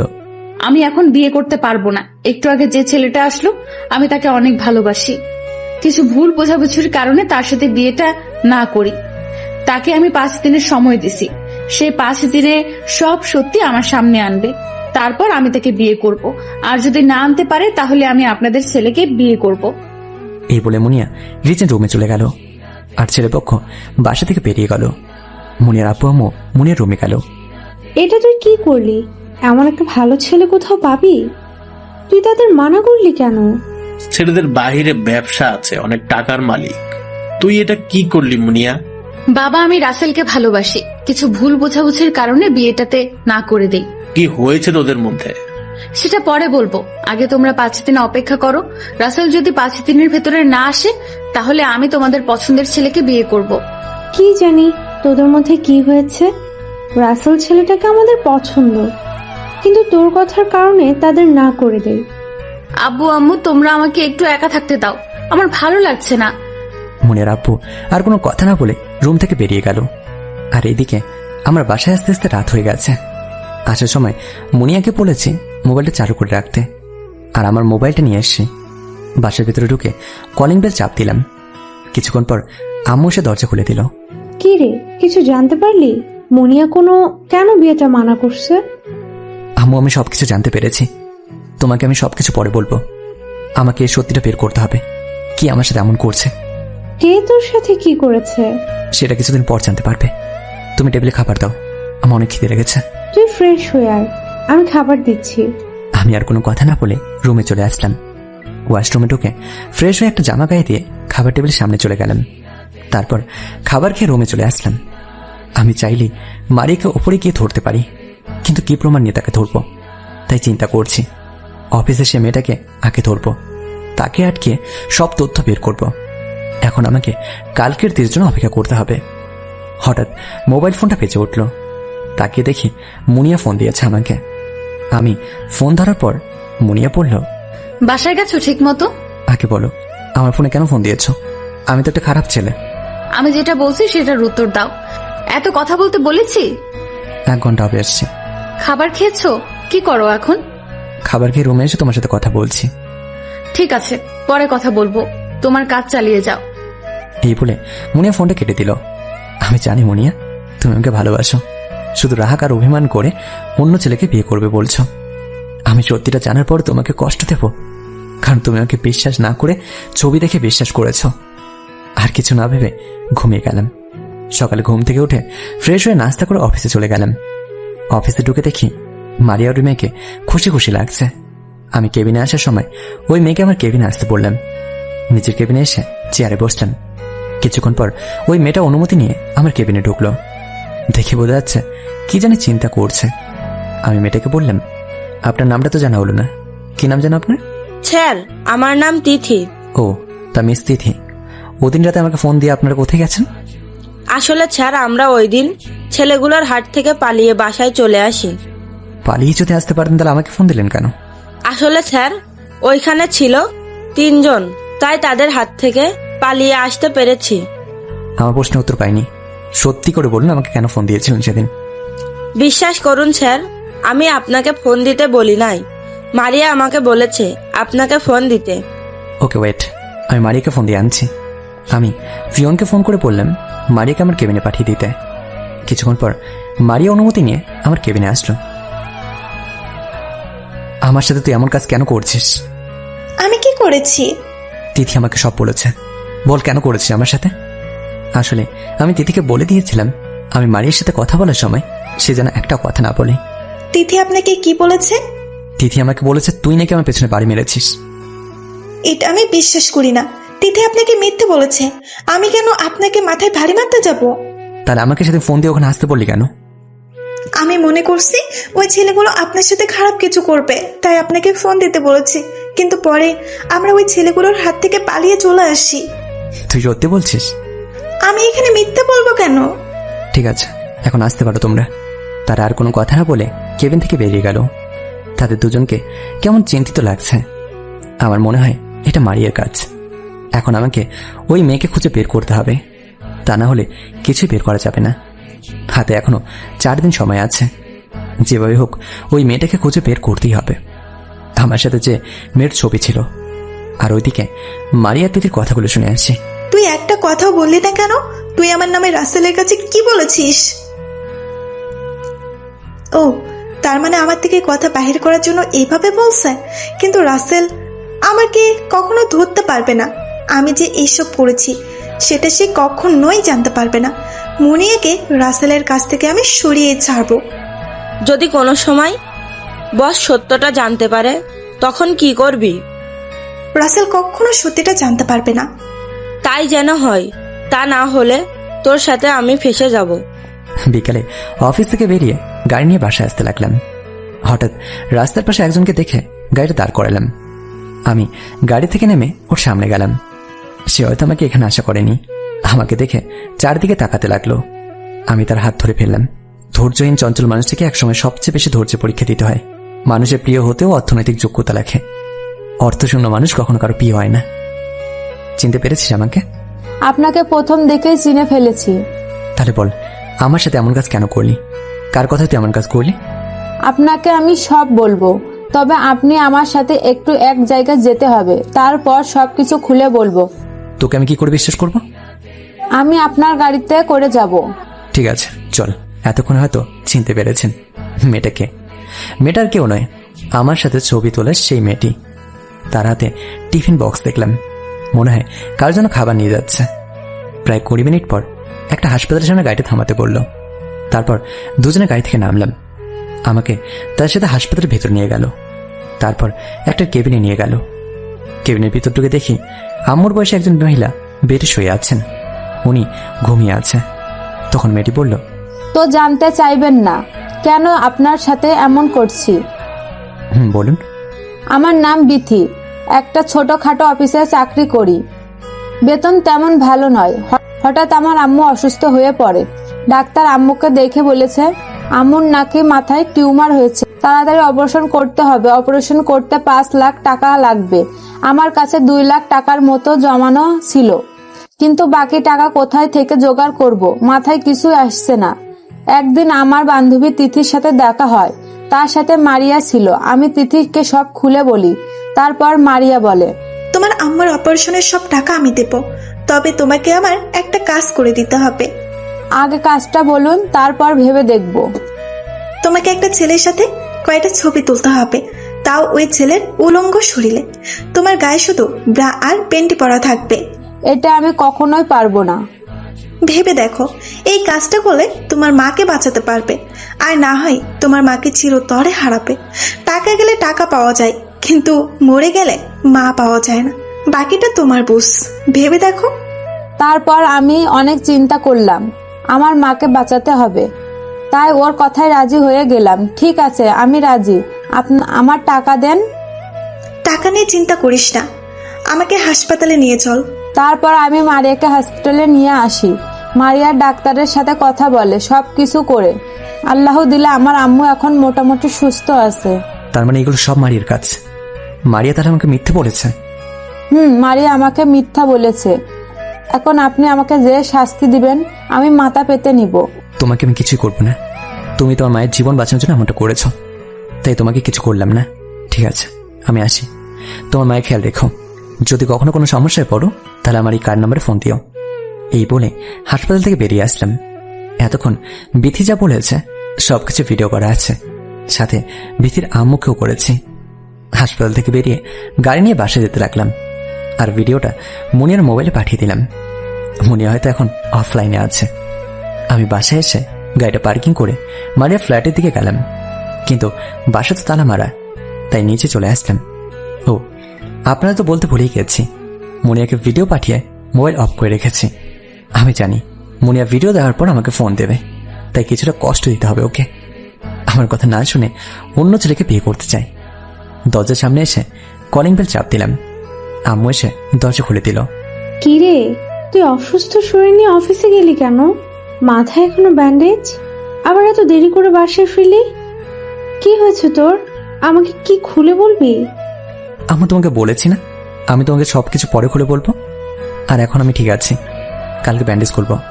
আমি এখন রুমে গেলাম, ওই টেবিলে খাবার দাও বলে নিজে রুমে চলে আসলাম। ফ্রেশ হয়ে খাবার খেয়ে টেবিলের সামনে চলে আসলাম। খাবার খেয়ে রুমে চলে আসলাম। রুমে এসে বিছানায় শুয়ে মোবাইলটা চালু করলাম। চালু করার সাথে সাথে কয়েকটা মেসেজ আসলো। মেসেজগুলো মুনিয়া করেছে। আপনাদের 2-3টা পড়ে শোনাই। রাসেল, আমার ভুল হয়ে গেছে, তুমি আমাকে মাফ করে দাও প্লিজ। রাসেল, তুমি ফোনটা চালু করো, আমি তোমার সাথে কথা বলতে চাই। তুমি যদি আমাকে ফোন না দাও তাহলে আমি নিজেকে শেষ করে দিব। এই ছিল মুনিয়ার মেসেজগুলো। আমি মুনিয়াকে ফোন দিলাম। ফোন করার সাথে সাথেই মুনিয়া ফোনটা রিসিভ করলো। হয়তো আমার ফোনের জন্য সে বসেছিল। মুনিয়া বলতে লাগলো, এই, তুমি ফোন বন্ধ করে রাখছো কেন? তুমি আমাকে ক্ষমা করে দাও, আমি কিছু না বুঝে তোমাকে ভুল বুঝেছি। প্লিজ তুমি আমাকে ক্ষমা করে দাও। এখন আমার কাছে ক্ষমা চাচ্ছেন কেন? অন্য মানুষের কথা শুনে আমাকে যখন আপনি ভুল বুঝছেন, আবার অন্য ছেলেকে বিয়েও করতে গেছেন। আরে আপনার মনে সত্যিকারের ভালোবাসা ছিলই না। যদি থাকতো তাহলে বাইরে মানুষের কথায় আমাকে ভুল বুঝতেন না। আমি মানছি আমার ভুল হয়ে গেছে, তোমাকে আমি অনেক ভালোবাসি, তাই তোমার এসব দেখে নিজেকে সহ্য করতে পারিনি, তাই রাগ আর অভিমান করে এসব করছি। আপনি থাকুন আপনার রাগ আর অভিমান নিয়ে। যে মেয়ে ভালোবাসা মানুষের উপর বিশ্বাস রাখতে পারে না, সে মেয়ে কখনো কাউকে ভালোবাসতে পারে না। বিশ্বাস করো, আমি তোমাকে অনেক ভালোবাসি। আমি ভিডিও দেখেছি, আমি আর কখনো তোমাকে অবিশ্বাস করব না। প্লিজ তুমি আমাকে ভুলে যেও না। আমি তোকে আর ভালোবাসি না, তুই তোর মতো থাক, আমি আমার মতো থাকবো। আমার থেকে ভালো ছেলে পেলে বিয়ে করে নিস। আমি তোমাকে ছাড়া অন্য কোনো ছেলেকে বিয়ে করব না, আমি শুধু তোমাকে চাই। আমার এখন তোর সঙ্গে কথা বলতে ভালো লাগছে না, আমার মাথা ব্যথা করছে। এখন আমি ফোন রাখছি, আর কখনো আমার মোবাইলে ফোন দিবি না। এই বলে ফোনটা কেটে দিলাম। এবার দেখ ভালোবাসার মানুষকে কষ্ট পেলে কেমন লাগে। যখন শুনেছি তুই বিয়েটা করবি না, তখন আমার মাথায় যেন আকাশ ভেঙে পড়লো। তোকে কিছুদিন কষ্ট দিয়ে ভালোবাসা দিয়ে আপন করে নেব। এবার চলুন ওইদিকে মারিয়ার কি কাহিনী দেখে আসছি। আমি অফিস থেকে বেরিয়ে আসার সময় মারিয়ার তিথি আমার পিছু নেয়। যখন দেখছে আমি রাস্তায় বিথিকে ধরে ফেলেছি, তখন মারিয়ার তিথি তাড়াতাড়ি বাসায় চলে যায়। তিথিও তার বাসায় চলে যায়। মারিয়া ফ্ল্যাটে এসে জামা কাপড় গুছিয়ে ঢাকার উদ্দেশ্যে রওনা দেয়। এই কারণে মারিয়াকে ওপরে পাই না। এবার আসুন আমার দিকে, ওদিকে এখন আর যাওয়া লাগবে না। আমি আর কোনো কথা না ভেবে ঘুমিয়ে পড়লাম। সকালে ঘুম থেকে উঠে বুকটা কেমন যেন ভারী ভারী লাগছে। চোখ খুলে দেখি মুনিয়া আমাকে জড়িয়ে ধরে শুয়ে আছে। মুনিয়ার পরনে ছিল বোরখা। আমি তার চোখ দেখে চিনতে পারছি মুনিয়া তো তাদের বাসায় ছিল, তাহলে এখানে আসলো কিভাবে? আমি একটু নড়ে উঠতেই মুনিয়ার ঘুমটা ভেঙে গেল। মুনিয়া আমাকে আরো শক্ত করে জড়িয়ে ধরে কান্না করে দিল, আর বলতে লাগলো, রাসেল তুমি আমাকে ক্ষমা করে দাও, আমি না জেনে তোমাকে ভুল বুঝেছি, আমি আর কখনো তোমাকে ভুল বুঝবো না। আগে বলো তুমি এখানে কি করে? তুমি তো তোমাদের বাসাতে ছিলে। তোমাকে কষ্ট দিয়ে আমি থাকতে পারলাম না, তাই রাতে রাতে গাড়ি নিয়ে বাসা থেকে বেরিয়ে পড়ি। সকালে ভোরে তোমাদের বাসায় আসি, তোমার আম্মু দরজা খুলে দিল। তারপর তোমার রুমে এসে তোমাকে জড়িয়ে ধরে শুয়ে পড়লাম। আমি তোমাকে ছাড়া থাকতে পারবো না। কিন্তু আমি তো তোকে আর ভালোবাসি না। তুই যা, তুই অন্য ছেলেকে বিয়ে কর। আমি যদি তোদের বাসায় না যেতাম তাহলে তুই ঠিকই অন্য ছেলেকে বিয়ে করতি। আমি বলছি তো আমার ভুল হয়ে গেছে, আমি আর এমন ভুল করব না। প্লিজ তুমি আর রাগ করে থেকো না। ছাড়ো আমাকে, আমি ফ্রেশ হব। আগে বলো আমাকে তুমি ক্ষমা করেছো কিনা, তা না হলে ছাড়বো না। কি আর করবো, অনেক ভালোবাসি তো, তাই বেশি অভিমান করে থাকতে পারলাম না। তাকে কষ্ট দিতে নিজের কাছে খারাপ লাগছে, তাই তাকে আপন করে নিলাম। আমি তোমাকে মাফ করে দিয়েছি। আর জীবনে এমন ভুল করবে না। এমন ভুল আর জীবনে করলে তুমি কিন্তু আমাকে হারিয়ে ফেলবে। না না, আমি এমন ভুল করব না, আমি তোমাকে হারাতে পারবো না। ঠিক আছে, এবার তো বলো আমাকে কবে বিয়ে করবে? ওই মারিয়ার জন্য তো সবকিছু শেষ হয়ে গেছে। আমার আব্বু আম্মুর সাথে কথা বলে তোমাকে জানাবো। আচ্ছা ঠিক আছে, এখন ওঠো। তোমার চেহারা এখনো পর্যন্ত দেখিনি, কবে যে দেখতে পাবো? একেবারে বাসর রাতে মন ভরে দেখো, তখন আর বাধা দেব না। তখন আমি কি তোমার বাধা মানবো নাকি? তখন তো আমরা ছেলে মেয়ে আনার মিশনে নেমে পড়বো। যা শয়তান, তোমার মুখে কিছুই আটকায় না, তোমার পাঠক পাঠিকাররা তো সব শুনছে। তারা এখন এদিকে কান দেবে না, তারা ওইটাই শুনতে যাচ্ছে যে মারিককে কঠিন শাস্তি দেওয়ার জন্য। পাঠক পাঠিকারা ঠিকই বলছে, ওই নষ্টা মেয়েকে কঠিন শাস্তি দিতে হবে। ওই মারিয়া একটা চরিত্রহীনা, তাকে ধরে কঠিন শাস্তি দিতে হবে। আচ্ছা মুনিয়া, তার সাথে রনিকে যোগ করলে কেমন হয়? ও হচ্ছে শয়তানের মূল, ওর কারণে মারিয়া আমাকে ছেড়ে চলে গেছে, ওর সাথে সম্পর্ক করেছে, এমনকি মারিয়াকে ভুলিয়ে ভালিয়ে তার সাথে দেহের চাহিদা মিটিয়েছে। এখানে একা রনির দোষ না। মারিয়া যদি তোমাকে সত্যিকারের ভালোবাসতো তাহলে কখনো ওই রনির সাথে প্রেম করতো না, তার সাথে হোটেলে যেত না। ঠিকই বলেছ, দুজনকে কঠিন থেকে কঠিন শাস্তি দিতে হবে। এখন কিছু করবো না, আগে আমাদের বিয়েটা হোক, তারপর ওদের উচিত শিক্ষা দেব। ঠিক আছে, এখন যাও, ফ্রেশ হয়ে আসো। ঠিক আছে বলে বিছানা থেকে নেমে এসে ওয়াশরুমে ঢুকে বাইরে আসার পর মুনিয়া ঢুকে ফ্রেশ হয়ে আসলো। টেবিলের সামনে যাওয়ার পর মুনিয়া এমন কথা বলবে তা আমি তো শুনে অবাক হয়ে গেলাম। মুনিয়া আম্মুকে বলল, আম্মু, আমি নাস্তা তোমার রুমে করব। এখানে করলে রাসেল আমার চেহারা দেখে ফেলবে। আমি রাসেলকে বিয়ের পর চেহারা দেখাবো। পাগল মেয়ে বলে কি? ঠিক আছে, তুমি আমার রুমে গিয়ে বসো, আমি নাস্তা নিয়ে আসছি। আম্মু, তোমাকে কষ্ট করে নিয়ে আসতে হবে না, আমার হাতে দেন, আমি রুমে নিয়ে খাবো। ঠিক আছে, এই নাও। আম্মু মুনিয়ার হাতে নাস্তা দেওয়ার পর মুনিয়া রুমে চলে গেল। আমি এতক্ষণ অবাক হয়ে মুনিয়ার কথা শুনছি। হঠাৎ আব্বু বলল, কিরে দাঁড়িয়ে আছিস কেন, নাস্তা করবি না? হ্যাঁ করব। তাহলে বস। আমি একটা চেয়ার টেনে বসলাম। আম্মু মুনিয়ার সাথে রুমে চলে গেল। আমি আর আব্বু বসে নাস্তা করতে লাগলাম। আব্বু বলল, তা হঠাৎ মুনিয়ার কি হয়েছে যে বিয়েটা করবে না কেন বলছে? মারিয়ার কারণে। মানে? তাহলে শোনো। তারপর আব্বুকে সমস্ত কথা খুলে বললাম। সবই শুনলাম। এই মারিয়াকে কঠিন শাস্তি দিবি যাতে আর কখনো অন্য কারোর সাথে এসব করতে না পারে। শাস্তি তো অবশ্যই দেবো, আগে বিয়েটা হয়ে যাক, তারপর মারিয়ার সাথে ওই রনি ছেলেটাকে শাস্তি দেবো। ঠিক আছে, এখন নাস্তা কর। তা আজ অফিসে যাবি? আব্বু। তারপর নাস্তা করে রুমে এসে অফিসে যাওয়ার জন্য রেডি হচ্ছি। হঠাৎ মুনি আমার রুমে আসলো। তুমি কি অফিসে যাবে? কেন? আসলে আমাকে মামার বাসায় নামিয়ে দিও। আব্বু আমাকে ফোন দিয়ে আসতে বলেছি, তারা বিকেলের দিকে চলে আসবে। ঠিক আছে চলো। আমি আর মুনিয়া বাসা থেকে বেরিয়ে আসলাম। মুনিয়া আসার সময় আব্বু আমাকে বলে এসছে। দুজনে গাড়িতে উঠলাম। মুনিয়া আমার একটা হাত ধরে আছে। কিছুক্ষণ পর মুনিয়ার মামার বাসায় চলে আসলাম। মুনিয়াকে নামিয়ে দিয়ে আমি অফিসে চলে গেলাম। নিজের ক্যাবিনে ঢুকে চেয়ারে বসে ভাইয়াকে ফোন দিলাম। আসসালামু আলাইকুম ভাইয়া, কেমন আছো? আলহামদুলিল্লাহ, ভালো আছি। তুমি কেমন আছো? আমিও ভালো আছি। ভাইয়া, তোমাকে একটা কথা বলতাম। বলো। আসলে ভাইয়া, যে ছেলেটা আমার জীবন বাঁচিয়েছে তাকে অফিসে একটা চাকরির ব্যবস্থা করে দেওয়ার জন্য বলছি। ছেলেটা অনেক গরিব, কিন্তু লেখাপড়া অনেক জানে। ঠিক আছে, তাহলে তোমার অফিসে একটা পদে তাকে চাকরি দিয়ে দাও। ঠিক আছে ভাইয়া, অনেক ধন্যবাদ তোমাকে। এখানে ধন্যবাদ দেওয়ার দরকার নেই, তোমার জায়গায় আমি থাকলে তাই করতাম। আচ্ছা ভাইয়া, আমি ওই ছেলেকে ফোন দিয়ে আসতে বলছি। ওর নাম্বার তোমার কাছে আছে? না ভাইয়া, না ভাইয়া, কিন্তু আমি ওর বাসা চিনি। একদিন ম্যানেজার আঙ্কেল তাকে একটা বাসা থেকে বেরিয়ে আসতে দেখেছে। তাহলে ঠিক আছে, তুমি যেটা ভালো মনে করো। আরো কিছুক্ষণ কথা বলে ফোনটা কেটে দিলাম। তারপর অফিসের কাজ করতে লাগলাম। দেখতে দেখতে কিছুদিন পার হয়ে গেল। আজ আমার বিয়ে। অনেক ধুমধাম করে বিয়েটা হয়ে গেল। মুনিয়ার আব্বু আম্মু মুনিয়াকে অনেক বকাঝকা করেছে। আমার বিয়েতে ভাইয়ের পরিবারের সবাই এসেছে, অফিসের সবাই এসেছে। বিকালে ভাইয়ের পরিবারের সবাই চলে গেছে। তিথি আর অফিসে আসে না, হয়তো সব আমি জেনে গেছি, তাই ভয়ে আবার অফিসে আসে না। মারিয়ার খবর বলতে পারবো না। আর ওই ছেলেটাকে অফিসে চাকরি দিয়ে দিয়েছি। সেই ছেলের পরিবারের সবাই এসেছে, মেহমানও সবাই চলে গেছে। এখন আমি বাসা ঘরের সামনে দাঁড়িয়ে আছি। ভেতরে ঢুকতে কেমন জানি লাগছে। আজ আমার ভালোবাসার মানুষের মুখটা দেখতে পাবো, তাই আবার অনেক খুশি লাগছে। আমি বাসর ঘরে ঢুকে দরজা লাগিয়ে বিছানা থেকে এগিয়ে গেলাম। মুনিয়া বিছানা থেকে নেমে আমার পা ধরে সালাম করতে আসলো। আমি তাকে বুকে চড়িয়ে নিলাম।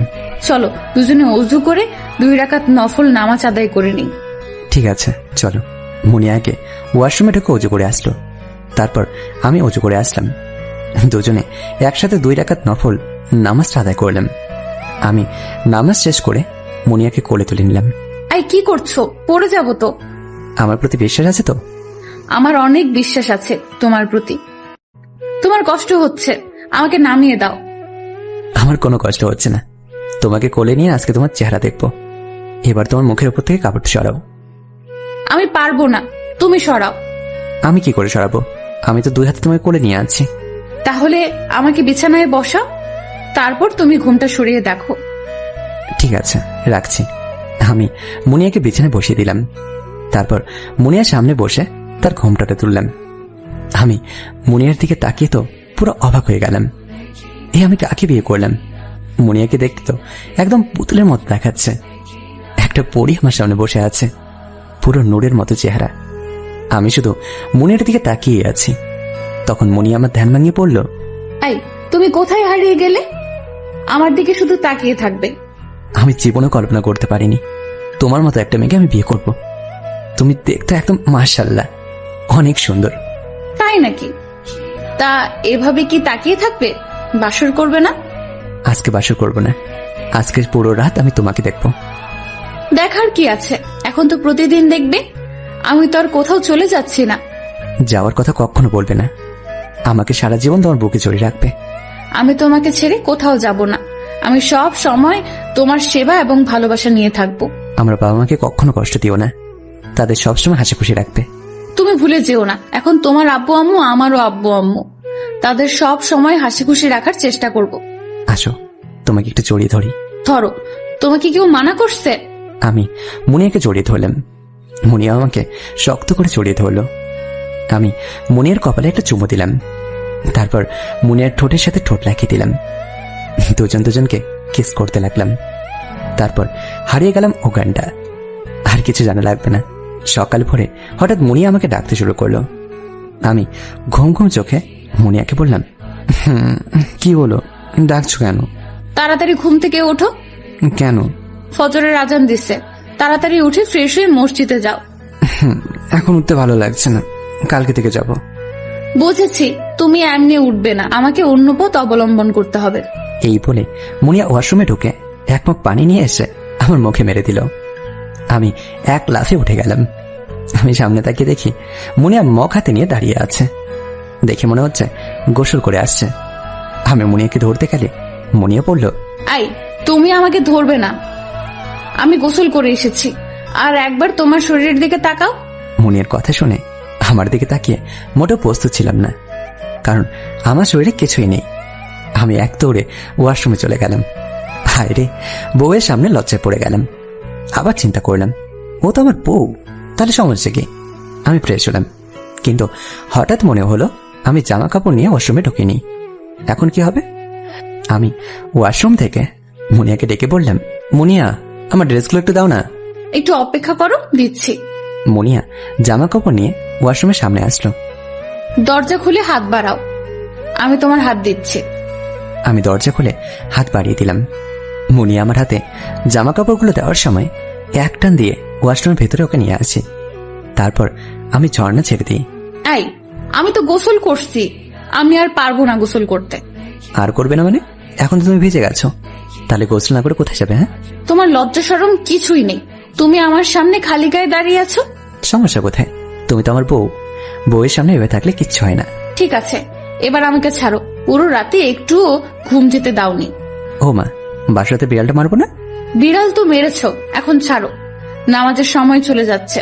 ঠিক আছে, একটা কিস করো, তারপর ছেড়ে দেবো। তোমার জিনিস তুমিই তো করতে পারো। আমি আর দাঁড়িয়ে না থেকে মুনিয়ার ঠোঁটে ঠোঁট লাগিয়ে দিলাম। দুজন দুজনকে জড়িয়ে ধরে কিস করতে লাগলাম। প্রায় 5 মিনিট পর ছেড়ে দিলাম। তারপর দুজনে একসাথে থাকা আবার গোসল করে ওয়াশরুমে থেকে বেরিয়ে আসলাম। আমি একটা পাঞ্জাবি গায়ে দিয়ে মুনিয়ার কপালে আলতোভাবে একটা চুমু দিয়ে বাসা থেকে বেরিয়ে মসজিদ চলে গেলাম। মসজিদে গিয়ে নামাজ পড়ে কিছুক্ষণ হাঁটাহাঁটি করে আবার বাসায় চলে আসলাম। বাসায় এসে রুমে ঢুকে দেখি মুনিয়া বসে বসে কোরআন শরীফ পড়ছে, অনেক মিষ্টি সুরে কোরআন তেলাওয়াত করছে। আমি বিছানায় বসে মুনিয়ার কোরআন তেলাওয়াত শুনছি। কিছুক্ষণ পর মুনিয়া কোরআন তেলাওয়াত শেষ করে কোরআন শরীফে একটা চুমু দিয়ে আলমারিতে রেখে দিল। মুনিয়া তারপর আমার পাশে বসে বলল, কি ব্যাপার এভাবে বসে আছে যে? তোমার কোরআন তেলাওয়াত শুনছিলাম। তুমি কোরআন তেলাওয়াত অনেক সুন্দর করে পড়তে পারো। ঠিক আছে, তুমি রুমে থাকো, আমি আম্মুকে গিয়ে নাস্তা তৈরিতে সাহায্য করি। আগে আমাকে একটু আদর করে দিয়ে যাও। মুনিয়া আমার কপালে একটা চুমু দিয়ে রুম থেকে বেরিয়ে গেল। এভাবে দেখতে দেখতে 1 মাস চলে গেল।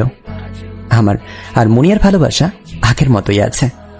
এখন আমি গাড়ি চালিয়ে ঢাকা যাচ্ছি, কারণ মারিয়াকে আর রনিকে শাস্তি দিতে। প্রায় 5 ঘন্টা পর ঢাকায় এসে পৌঁছে গেলাম। হঠাৎ একটা জায়গাতে চোখ পড়তেই দেখি রনি একটা মেয়েকে নিয়ে হোটেল থেকে বের হয়ে গাড়িতে উঠল। আমি তার পেছনে পেছনে যেতে লাগলাম। কিছু তো যাওয়ার পর দেখি রনি মেয়েটাকে একটা বাসার সামনে নামিয়ে দিয়ে চলে গেল। আমি রনির পিছে পিছে যেতে লাগলাম। আরো কিছু দূর যাওয়ার পর দেখি রনি গাড়ি নিয়ে একটা বাসার ভেতর ঢুকে গেল। তার মানে এটা রনিদের বাসা। আমি আর ওখানে না থেকে মারিয়ার বাসার সামনে গেলাম।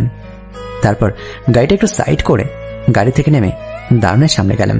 কাকে চাই? আমি একটু প্রিন্সিপাল স্যারের মেয়ের সঙ্গে দেখা করতে চাই। আপামনি এখন বাসায় নেই। আপামনি তার বান্ধবীর সাথে মার্কেটে গেছে। তা কখন আসবে? সেটা বলতে পারবো না। ও, তো আপনার আপামনি এখন কি করে? মানে বাসা থেকে কি করে? আপামনি এখন স্যারের কলেজের শিক্ষকতা করে। ও আচ্ছা, ঠিক আছে, আমি গেলাম। বলে আমি গাড়িটা নিয়ে একটা ভাইয়ের কাছে গেলাম। ভাই মানে উনি যত খারাপ কাজ আছে সবকিছু করে। আমাকে আবার ভালোভাবেই জানে। একদিন ওনার স্ত্রীকে রক্ত দিয়ে বাঁচিয়েছিলাম, সেখান থেকে আমাকে চেনে।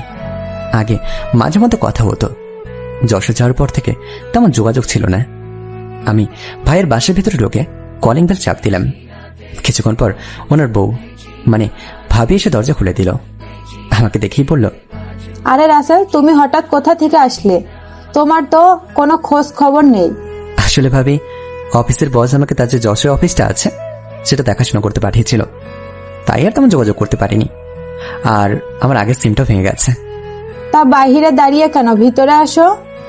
আমি ভাবির সাথে ভেতরে ঢুকলাম। তারপর আমি সোফায় গিয়ে বসলাম। আমি ভাবিকে বললাম, ভাবি ভাইয়া কোথায়? ওনাকে তো দেখছি না। তোমার ভাইয়া একটা কাজে বাহিরে গেছে, কিছুক্ষণ পরে চলে আসবে। ও, তুমি রুমে গিয়ে ফ্রেশ হয়ে নাও, আমি টেবিলে খাবার দিচ্ছি। কোন রুমে যাব? ওই যে ওই রুমে যাও। ঠিক আছে ভাবি, বলে রুমে চলে আসলাম। রুমে এসে ওয়াশরুমে ঢুকে ফ্রেশ হয়ে খাবার টেবিলের সামনে চলে আসলাম। একটা চেয়ার টেনে বসলাম। ভাবি আমাকে খাবার বেড়ে দিল। খাবার খেয়ে রুমে এসে বিছানায় শুয়ে মুনিয়াকে ফোন দিয়ে তার সাথে কিছুক্ষণ কথা বলে রেখে দিলাম। তারপর ঘুমিয়ে পড়লাম। বিকালে কেউ একজন এসে আমাকে ডাকতে লাগলো। তখন আমি চোখ খুলে যাকে দেখলাম তাকে দেখে তো আমি পুরো অবাক হয়ে গেলাম। হারিয়ে যাওয়া সেই মানুষগুলোকে কখনোই আগের মতো করে ফিরে পাওয়া যায় না।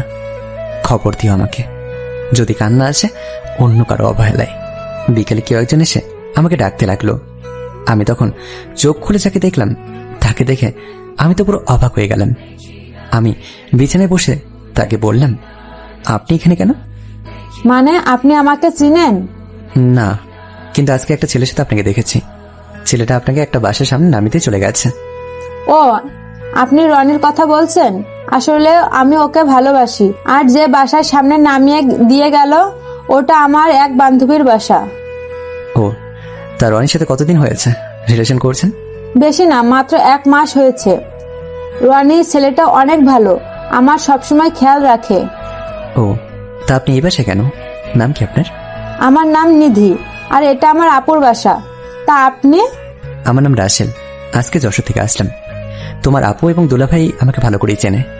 আমি তোমার আপুকে রক্ত দিয়ে বাঁচিয়েছিলাম। ও, তার মানে আপনি সে রাসেল? আপুর কাছে আপনার কথা অনেক শুনেছি। আচ্ছা, আপনাকে একটা কথা জিজ্ঞেস করতে পারি? জি অবশ্যই, বলুন, কি বলবেন? আপনাকে আর রনিকে দেখলাম একটা হোটেল থেকে বেরোতে। তা আপনারা ওই হোটেলে কেন গেছেন? আসলে আমি যে রনির সাথে প্রেম করি আমার পরিবারে কেউ জানে না, আর হোটেলে রনি আমার সাথে খারাপ কিছু করতে গেছে, কিন্তু আমি তাকে করতে দিই নাই। আমি বলেছি বিয়ের পর সবকিছু হবে, তাই রাগ করে আমার বান্ধবীর বাসার সামনে নামিয়ে দিয়ে চলে গেছে। আপনি না বলেন রনি আপনাকে অনেক ভালোবাসে, আর ও অনেক ভালো, তাহলে আপনার সাথে খারাপ কিছু কেন করতে গেল? সে তার ভুল বুঝতে পেরেছে, তাই আমাকে বাসায় গিয়ে ফোন দিয়ে সরি বলেছে। সে এমন কাজ আর করবে না। আমি আপনাকে একটা কথা বলছি, প্লিজ রাগ করবেন না। আপনি আমাকে নাম ধরে বলবেন, আমি আপনার ছোট হব। আর কি কথা বলুন, আমি রাগ করব না। আসলে আপনি যে ছেলের সাথে প্রেম করছেন, মানে রনি ছেলেটা, সে কিন্তু অনেক খারাপ। ও অনেক মেয়ের সাথে এমন প্রেমের অভিনয় করেছে এবং অনেক মেয়ের সাথে হোটেলে গেছে। ওকে আমি অনেক আগে থেকে চিনি। কি প্রমাণ আছে আপনার কাছে যে রনি খারাপ ছেলে? রনি আমার স্ত্রীকেও ভুলে ভুলে প্রেম করেছে, তার সাথে কতবার হোটেলে গেছে। আর এই নিন, এই যে দেখুন তার প্রমাণ। বলে নিধির রাতে অফিস থেকে আসার সময় মারিয়া রনি যে হোটেল থেকে বের হচ্ছে, সে ভিডিওটা মোবাইল থেকে বের করে দিলাম। আসলে আমি ভিডিওটা ডিলিট করিনি, আমার মোবাইলে রেখে দিয়েছি, কোনো সময় কাজে লাগতে পারে, তাই রেখেছি। নিধি ভিডিওটা দেখে বলল, আপনার স্ত্রী এখন কোথায়? রনির সাথে কি এখন তার সম্পর্ক আছে? রনি মারিয়া সবকিছু কেড়ে নিয়েছে, তাকে ছেড়ে চলে গেছে, আর আমি মারিয়াকে ডিভোর্স দিয়ে দিয়েছি। এখন মারিয়া তার বাবা যে কলেজে প্রিন্সিপাল, ওই কলেজে পড়ে। রনি এত খারাপ, আপনার সাথে দেখা না হলে তো কখনো জানতেই পারতাম না। আর আপনি অনেক ভালো কাজ করেছেন মারিয়াকে ডিভোর্স দিয়ে।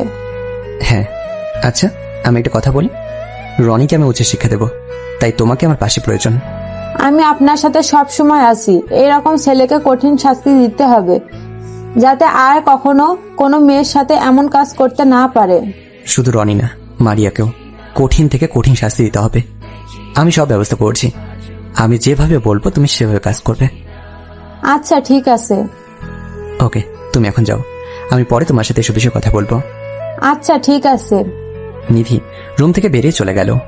আমি বিছানায় বসে না থেকে ওয়াশরুমে ঢুকে ফ্রেশ হয়ে ড্রয়িং রুমে আসলাম। ড্রয়িং রুমে এসে দেখি ভাইয়া সোফায় বসে আছে। আমাকে দেখে জড়িয়ে ধরে পড়ল, কেমন আছিস রাসেল? হঠাৎ কোথায় হারিয়ে গেলি? আমি ভালো আছি ভাইয়া, তুমি কেমন আছো? আর বস আমাকে যশোরে যে তার অফিসটা আছে সেটা দেখাশোনা করতে পাঠিয়েছিল। আমি ভালো আছি, আর তাই বলে তোর খোঁজ খবর রাখবি না? আসলে ভাইয়া তোমার নাম্বারটা ছিল না, আর আগের সিম কার্ডে নষ্ট হয়ে গেছে। তা কি মনে করে ভাইয়ের সাথে দেখা করতে আসলি? একটা কাজে এসেছিলাম, আর একটু তোমার সঙ্গে দেখা করতে। তা কাজটা কি?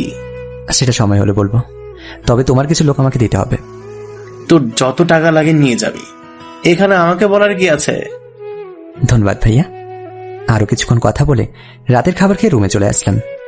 পরের দিন শুক্রবার, আর শুক্রবার তো কলেজ বন্ধ, তাই ভাবছি কালকে সকালে মারিয়ার বাসার সামনে যাব, দেখব মারিয়া কোথায় কোথায় যায়। পরের দিন সকালে ঘুম থেকে উঠে ফ্রেশ হয়ে সবার সাথে নাস্তা করে ভাইয়ের বাইকটা নিয়ে বের হলাম, আর মুখে মাস্ক এবং চোখে চশমা পরে বের হলাম। বাইক চালিয়ে মারিয়াদের বাসার সামনে কিছুটা দূরে দাঁড়িয়ে থাকলাম, আর সেখানে একটা চায়ের দোকান আছে। দোকানে বসে চা খাচ্ছি, আর বারবার মারিয়াদের বাসার সামনে তাকাচ্ছি। প্রায় 10টার সময় দেখি মারিয়া বাসা থেকে বের হয়ে আসলো, বাইরে এসে দাঁড়িয়ে থাকলো। কিছুক্ষণ পর দেখি একটা গাড়িও সামনে আসলো, তারপর গাড়িতে উঠে কোথায় যেন যেতে লাগলো। আমি চায়ের দোকানে বিল দিয়ে বাইকটা নিয়ে তার পেছনে যেতে লাগলাম। কিছুক্ষণ পর দেখি গাড়িটা একটা হোটেলের সামনে থাকলো। দেখি একটা ছেলে গাড়ি থেকে নামলো, তারপর মারিয়া গাড়ি থেকে নেমে ওই ছেলের সাথে হোটেলের ভেতর চলে গেল। আমি বাইকটা নিয়ে দাঁড়িয়ে থাকলাম। প্রায় 2 ঘন্টা পর দুজনে হোটেল থেকে বেরিয়ে গাড়িতে উঠে চলে গেল। আমি হোটেলের সামনে গিয়ে সিকিউরিটিকে বললাম, আচ্ছা দাদা, একটু আগে একটা ছেলে আর একটা মেয়ে হোটেল থেকে গাড়ি নিয়ে বেরিয়ে গেল, তারা ভিতরে কি করছিল? মেয়েটা একটা নষ্টা মেয়ে, আর যে ছেলেটা ও হচ্ছে ওই হোটেলের দালালি করে। মেয়েটা এই হোটেলে দেহ ব্যবসা করে টাকা ইনকাম করে, প্রতি শুক্রবার এই হোটেলে আসে, প্রায় 4-5 জনের সাথে মেলামেশা করে। কতদিন ধরে আছে মেয়েটা? আজ 2 সপ্তাহ হয়েছে, মাঝে মাঝে রাতেও আসে। আচ্ছা, ওকে বাসা ডাকলে আসে? টাকার জন্য বেশ্যার সবকিছু করতে রাজি হয়। তাহলে কি নাম্বারটা দেওয়া যাবে? আমি এমনি কাউকে নাম্বার দিই না। ও বুঝেছি। পকেট থেকে 1000 টাকা একটা নোট বের করে দিলাম, তারপর মারিয়ার নাম্বারটা দিল। ও আচ্ছা ঠিক আছে, আপনি থাকেন, আমি গেলাম। দারোয়ান আর কোনো কথা বলল না। আমি বাইক নিয়ে বাসে যেতে লাগলাম, আর ভাবতে লাগলাম, তার মানে মারিয়া এখন হোটেলের দেহ ব্যবসা করে, আর দিন হলে কলেজে শিক্ষকতা করে। বাবা কি মায়েরি। বাসে এসে কলিং বেল চাপ দেওয়ার পর নিধি এসে দরজাটা খুলে দিল। আমাকে বলল, সকাল থেকে আপনি কোথায় ছিলেন? একটা কাজে গিয়েছিলাম। ঠিক আছে, ভিতরে আসুন। আমি ভেতরে ঢুকে নিজের রুমে চলে আসলাম। দুপুরে খাবার খেয়ে রুমে চলে আসলাম। আসার সময় নিধিকে বললাম আমার রুমে আসতে, রুমে এসে বিছানায় শুয়ে মোবাইল টিপছি। কিছুক্ষণ পর নিধি আমার রুমে আসলো। জি বলুন, কি বলবেন? আজকে রনির সাথে তোমার কথা হয়েছে? না, আমি তাকে ফোন দিই নাই, কিন্তু সে অনেকবার ফোন দিচ্ছে, আমি ধরি নাই। এখন থেকে ফোন দিয়ে বলো তোমার দুলা ভাইয়ের যে গোডাউন আছে ওখানে তোমার সাথে দেখা করতে, কিন্তু দেখা করতে তুমি যাবে না, যাবো আমরা। ঠিক আছে, আমি এখন ফোন দিয়ে বলছি। বলবে ঠিক রাত 10টায় আসার জন্য, একা আসতে বলবে, আর বলবে তার সাথে তুমি ডেট করবে, তাহলে সে চলে আসবে। ওকে। তারপর নিধি রনিকে ফোন দিয়ে তার দুলা ভাইয়ের যে গোডাউনটা আছে তার সামনে তাকে 10টার জন্য আসতে বলেছে। আমি যেভাবে বলেছি নিধি ঠিক সেভাবেই বলেছে। রনি তো শুনে খুশি হয়ে গেল।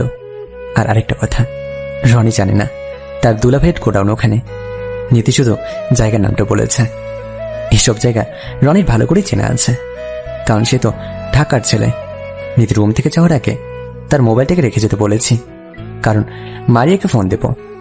আমি বিছানায় বসে মারিয়ার মোবাইলে ফোন দিলাম। মারিয়া ফোন ধরে বলল, হ্যালো, কে বলছেন? আমি কণ্ঠটা একটু চেঞ্জ করে বলতে লাগলাম, কেমন আছো জানেমান? কেমন আছো জানেমান? আপনি কে? আর আমাকে জানেমান বলছেন কেন? আসলে আমাকে হোটেলের একটা দালাল নাম্বারটা দিয়েছে। আমার সাথে তোমাকে একটা রাত কাটাতে হবে, তা কত দিতে হবে? ও, তা আগে বলবেন না? পুরো রাত করলে 50,000 টাকা দিতে হবে। তোমাকে আমি 1,00,000 টাকা দিয়ে দেবো, তুমি শুধু আমার মনটা ভরে দেবে। আমার মতো মার সাথে যত লোক রাত কাটিয়েছে সবার মন ভরে গেছে। আশা করি আপনার খারাপ লাগবে না, অনেক মজা পাবেন। আমি এটা করছি মা। ওকে, ঠিক আছে, তাহলে রাত 9টায় এখানে চলে আসবেন। ঠিক আছে, আমি সময় মতো চলে আসবো, কিন্তু আমার যাওয়ার আসার ভাড়া কিন্তু দিতে হবে। আমি মনে মনে বললাম, তুই আসার পর দেখবি তোর ভাড়া কিভাবে দিই। ওকে, সমস্যা নেই, তুমি আসতে পারো বলে ফোনটা কেটে দিলাম। তারপর একটা ঘুম দিলাম। বিকালে ঘুম থেকে উঠে ফ্রেশ হয়ে ড্রয়িং রুমে গেলাম। সবার সাথে কিছুক্ষণ কথা বলে বাইরে চলে আসলাম। রাত 9টার সময় 5-6 জন ভাইয়ের লোক নিয়ে সবকিছু রেডি করে রেখেছি। মারিয়া 9:20 পৌঁছে গেল। আমি একটা লোককে পাঠিয়ে তাকে ভেতরে নিয়ে আসলাম। লোকগুলো বাইরে দাঁড়িয়ে আছে। আমি ভেতরে ঢুকে দেখি মারিয়া চেয়ারে বসে আছে। আমাকে দেখে সাথে সাথে দাঁড়িয়ে গেল। মারিয়া হয়তো আমাকে এখানে আশা করেনি। মারিয়া আমার সামনে এসে পড়ল, রাসেল, তুমি এখানে? কি ভেবেছিলি তুই আমাকে মুনিয়ার কাছ থেকে সরিয়ে দিয়ে তুই আমাকে আপন করে নিবি? আমার ভুল হয়ে গেছে রাসেল, তুমি আমাকে ক্ষমা করে দাও। ঠাস করে 4-5টা থাপ্পড় মেরে দিলাম। তারপর বললাম, আমি তোকে কখনই ক্ষমা করব না। তুই একটা নষ্টা মেয়ে, তুই একটা চরিত্রহীনা মেয়ে, তুই একটা বৈশ্যা। তুই সমাজটাকে নোংরা করে ফেলেছিস। তোদের মতো পতিতা মেয়ের জন্য ভালো ছেলেগুলো খারাপ হয়ে গেছে। তুই হলি সমাজের একটা কিট। তোদের মতো মেয়েদের মেরে ফেলা দরকার। আমি মানছি আমি খারাপ, এখন থেকে আর খারাপ কাজ করব না। আমাকে তুমি মেরো না। তুই যখন আমাকে ধোকা দিয়ে রনির সাথে প্রেম করেছিস তখন আমি তোকে কিছু বলিনি, আল্লাহর কাছে বিচার দিলাম। কিন্তু পরে তুই আবার মনিয়ার কাছে আমাকে খারাপ বানিয়েছিস। মারিয়া কথা বলছে না, সে শুধু দাঁড়িয়ে দাঁড়িয়ে কান্না করেছে। মারিয়ার কান্নার কাছে একটু খারাপ লাগছে না। হঠাৎ লোকগুলো রনিকে নিয়ে গোডাউনের ভিতর ঢুকলো। রনি আমার সামনে মারিয়াকে দেখে হয়তো অবাক হচ্ছে। ওই, তোর ওটাকে চেয়ার বেঁধে ফেল। আগের বার ছেড়ে দিয়েছি, কিন্তু এবার কোনো ছাড়াছাড়ি নেই। আমি আগে এটার খবর করে নিই। আমার কথায় লোকগুলো রনিকে চেয়ারে বেঁধে ফেললো। রনি অনেক ছোটাছুটি করছে। আমি এবার লোকগুলোকে বললাম মারিয়াকে টেবিলের উপর শুয়ে বেঁধে ফেলতে। সবাই মারিয়াকে ধরে টেবিলের উপর বেঁধে ফেললো। আমি একটা ছুরি বের করে মারিয়ার জিভার টান দিয়ে বের করলাম। সাথে সাথে রক্তস্রোত বয়ে গেল। শরীরে রক্ত আছে বেসার। তারপর হাতের 5টা করে 10টা আঙুল কোপ দিয়ে দিলাম। মারিয়া কান্না করতে করতে মুখ দিয়ে লালা বের করে ফেলেছে। এখন কেমন লাগে? মারিয়ার শরীরে ছুরি দিয়ে কয়টা টান দিয়ে মরিচের গুঁড়া লাগিয়ে দিলাম। মারিয়া লাফালাফি করছে। মারিয়াকে ছেড়ে এবার রনির সামনে গেলাম। রনি এতক্ষণ মারিয়ার এগুলো দেখে গলা শুকিয়ে গেছে। রনির প্যান্টের চেন খুলে তার ওই জিনিসটা ছুরি দিয়ে কেটে দিলাম। জিভা বাহির করে কেটে দিলাম। হাতের আঙুলগুলো সব এক এক করে কেটে দিলাম। মারিয়া জ্ঞান হারিয়ে ফেলেছে। আর রনি তো যায় যায় অবস্থা।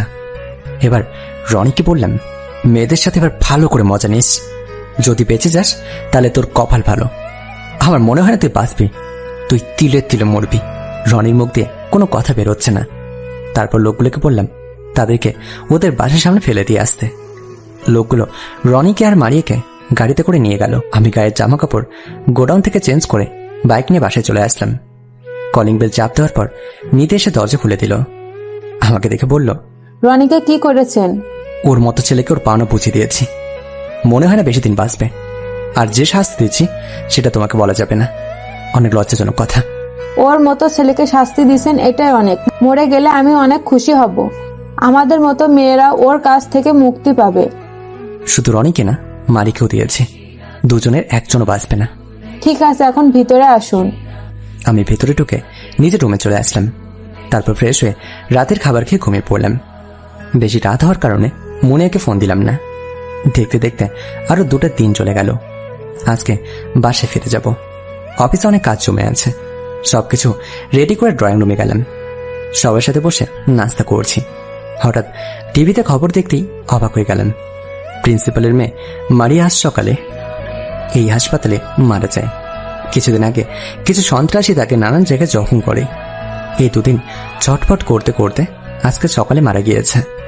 পুলিশ সন্ত্রাসীদের কাউকে ধরতে পারেনি। শুধু শুনে মুচকে একটা হাসি দিলাম। নাস্তা করে ভাইয়া ভাবিকে এবং নিধির কাছে বলে বাইরে এসে গাড়ি নিয়ে নিজের পাশে যেতে লাগলাম। আসার সময় ভাবিকে বলেছি আমাদের পরিবারের সবাইকে নিয়ে আসতে। হঠাৎ ফোনটা বেজে উঠল। তাকে দেখি ভাইয়া ফোন দিয়েছে। ও, আপনাদের তো বলতে ভুলেই গেছি। ভাইয়াকে সবকিছু খুলে বলেছি। ভাইয়া চেয়েছে নিজের হাতে মারতে, কিন্তু আমি মানা করেছি। দোষটা আমার সাথে করেছে, তাই শাস্তিটা আমি দেব। ভাইয়া বলেছে কোনো সমস্যা নেই, তুই যদি মেরে ফেলতে চাস তো তুই মেরে ফেলিস, সেটা আমি দেখব। হ্যালো ভাইয়া, বলুন। একটু আগে টিভিতে দেখলাম রনিও নাকি মারা গেছে। অনেক ভালো হয়েছে। এরা বেঁচে থাকলে পরিবেশটা নষ্ট হয়ে যাবে। ঠিক আছে, বাসায় গিয়ে ফোন দিস। আচ্ছা ঠিক আছে। ফোনটা কেটে দিলাম। এখন অনেকটা শাস্তি লাগছে ওদের শাস্তি দিতে পেরে।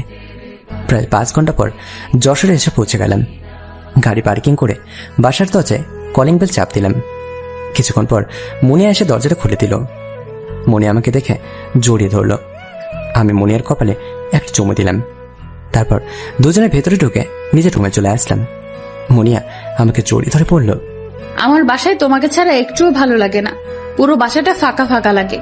এখন থেকে আর লাগবে না, আমি তো চলে এসেছি। এখন আমাকে কিস করো। এখন না, আগে ফ্রেশ হবো, তারপর খাবার খেয়ে তোমার সব আবদার পূরণ করবো। ঠিক আছে, তুমি ফ্রেশ হয়ে আসো, আমি আম্মুর সাথে টেবিলে খাবার সাজিয়ে রাখি। ওকে যাও। মুনিয়া রুম থেকে বেরিয়ে গেল। আমি ফ্রেশ হয়ে সবার সাথে খাবার খেয়ে এবং কিছুক্ষণ কথা বলে নিজের রুমে চলে আসলাম। কিছুক্ষণ পর মুনিয়া রুমে আসলো। মুনিয়া রুমে এসে আমাকে জড়িয়ে ধরল।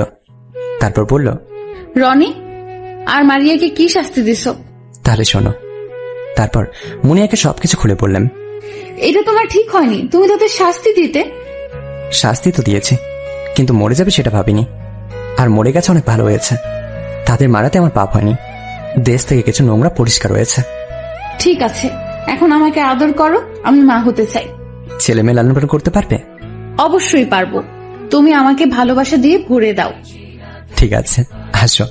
মুনিয়া আমার কাছে আসার পর তার ঠোঁট দুটো নিজের আয়ত্তে নিয়ে আসলাম। আস্তে আস্তে মুনিয়ার শরীর থেকে কাপড়গুলো খুলে ফেলতে লাগলাম। তারপর হারিয়ে গেলাম অচেনা ঠিকানায়। ধন্যবাদ সবাইকে।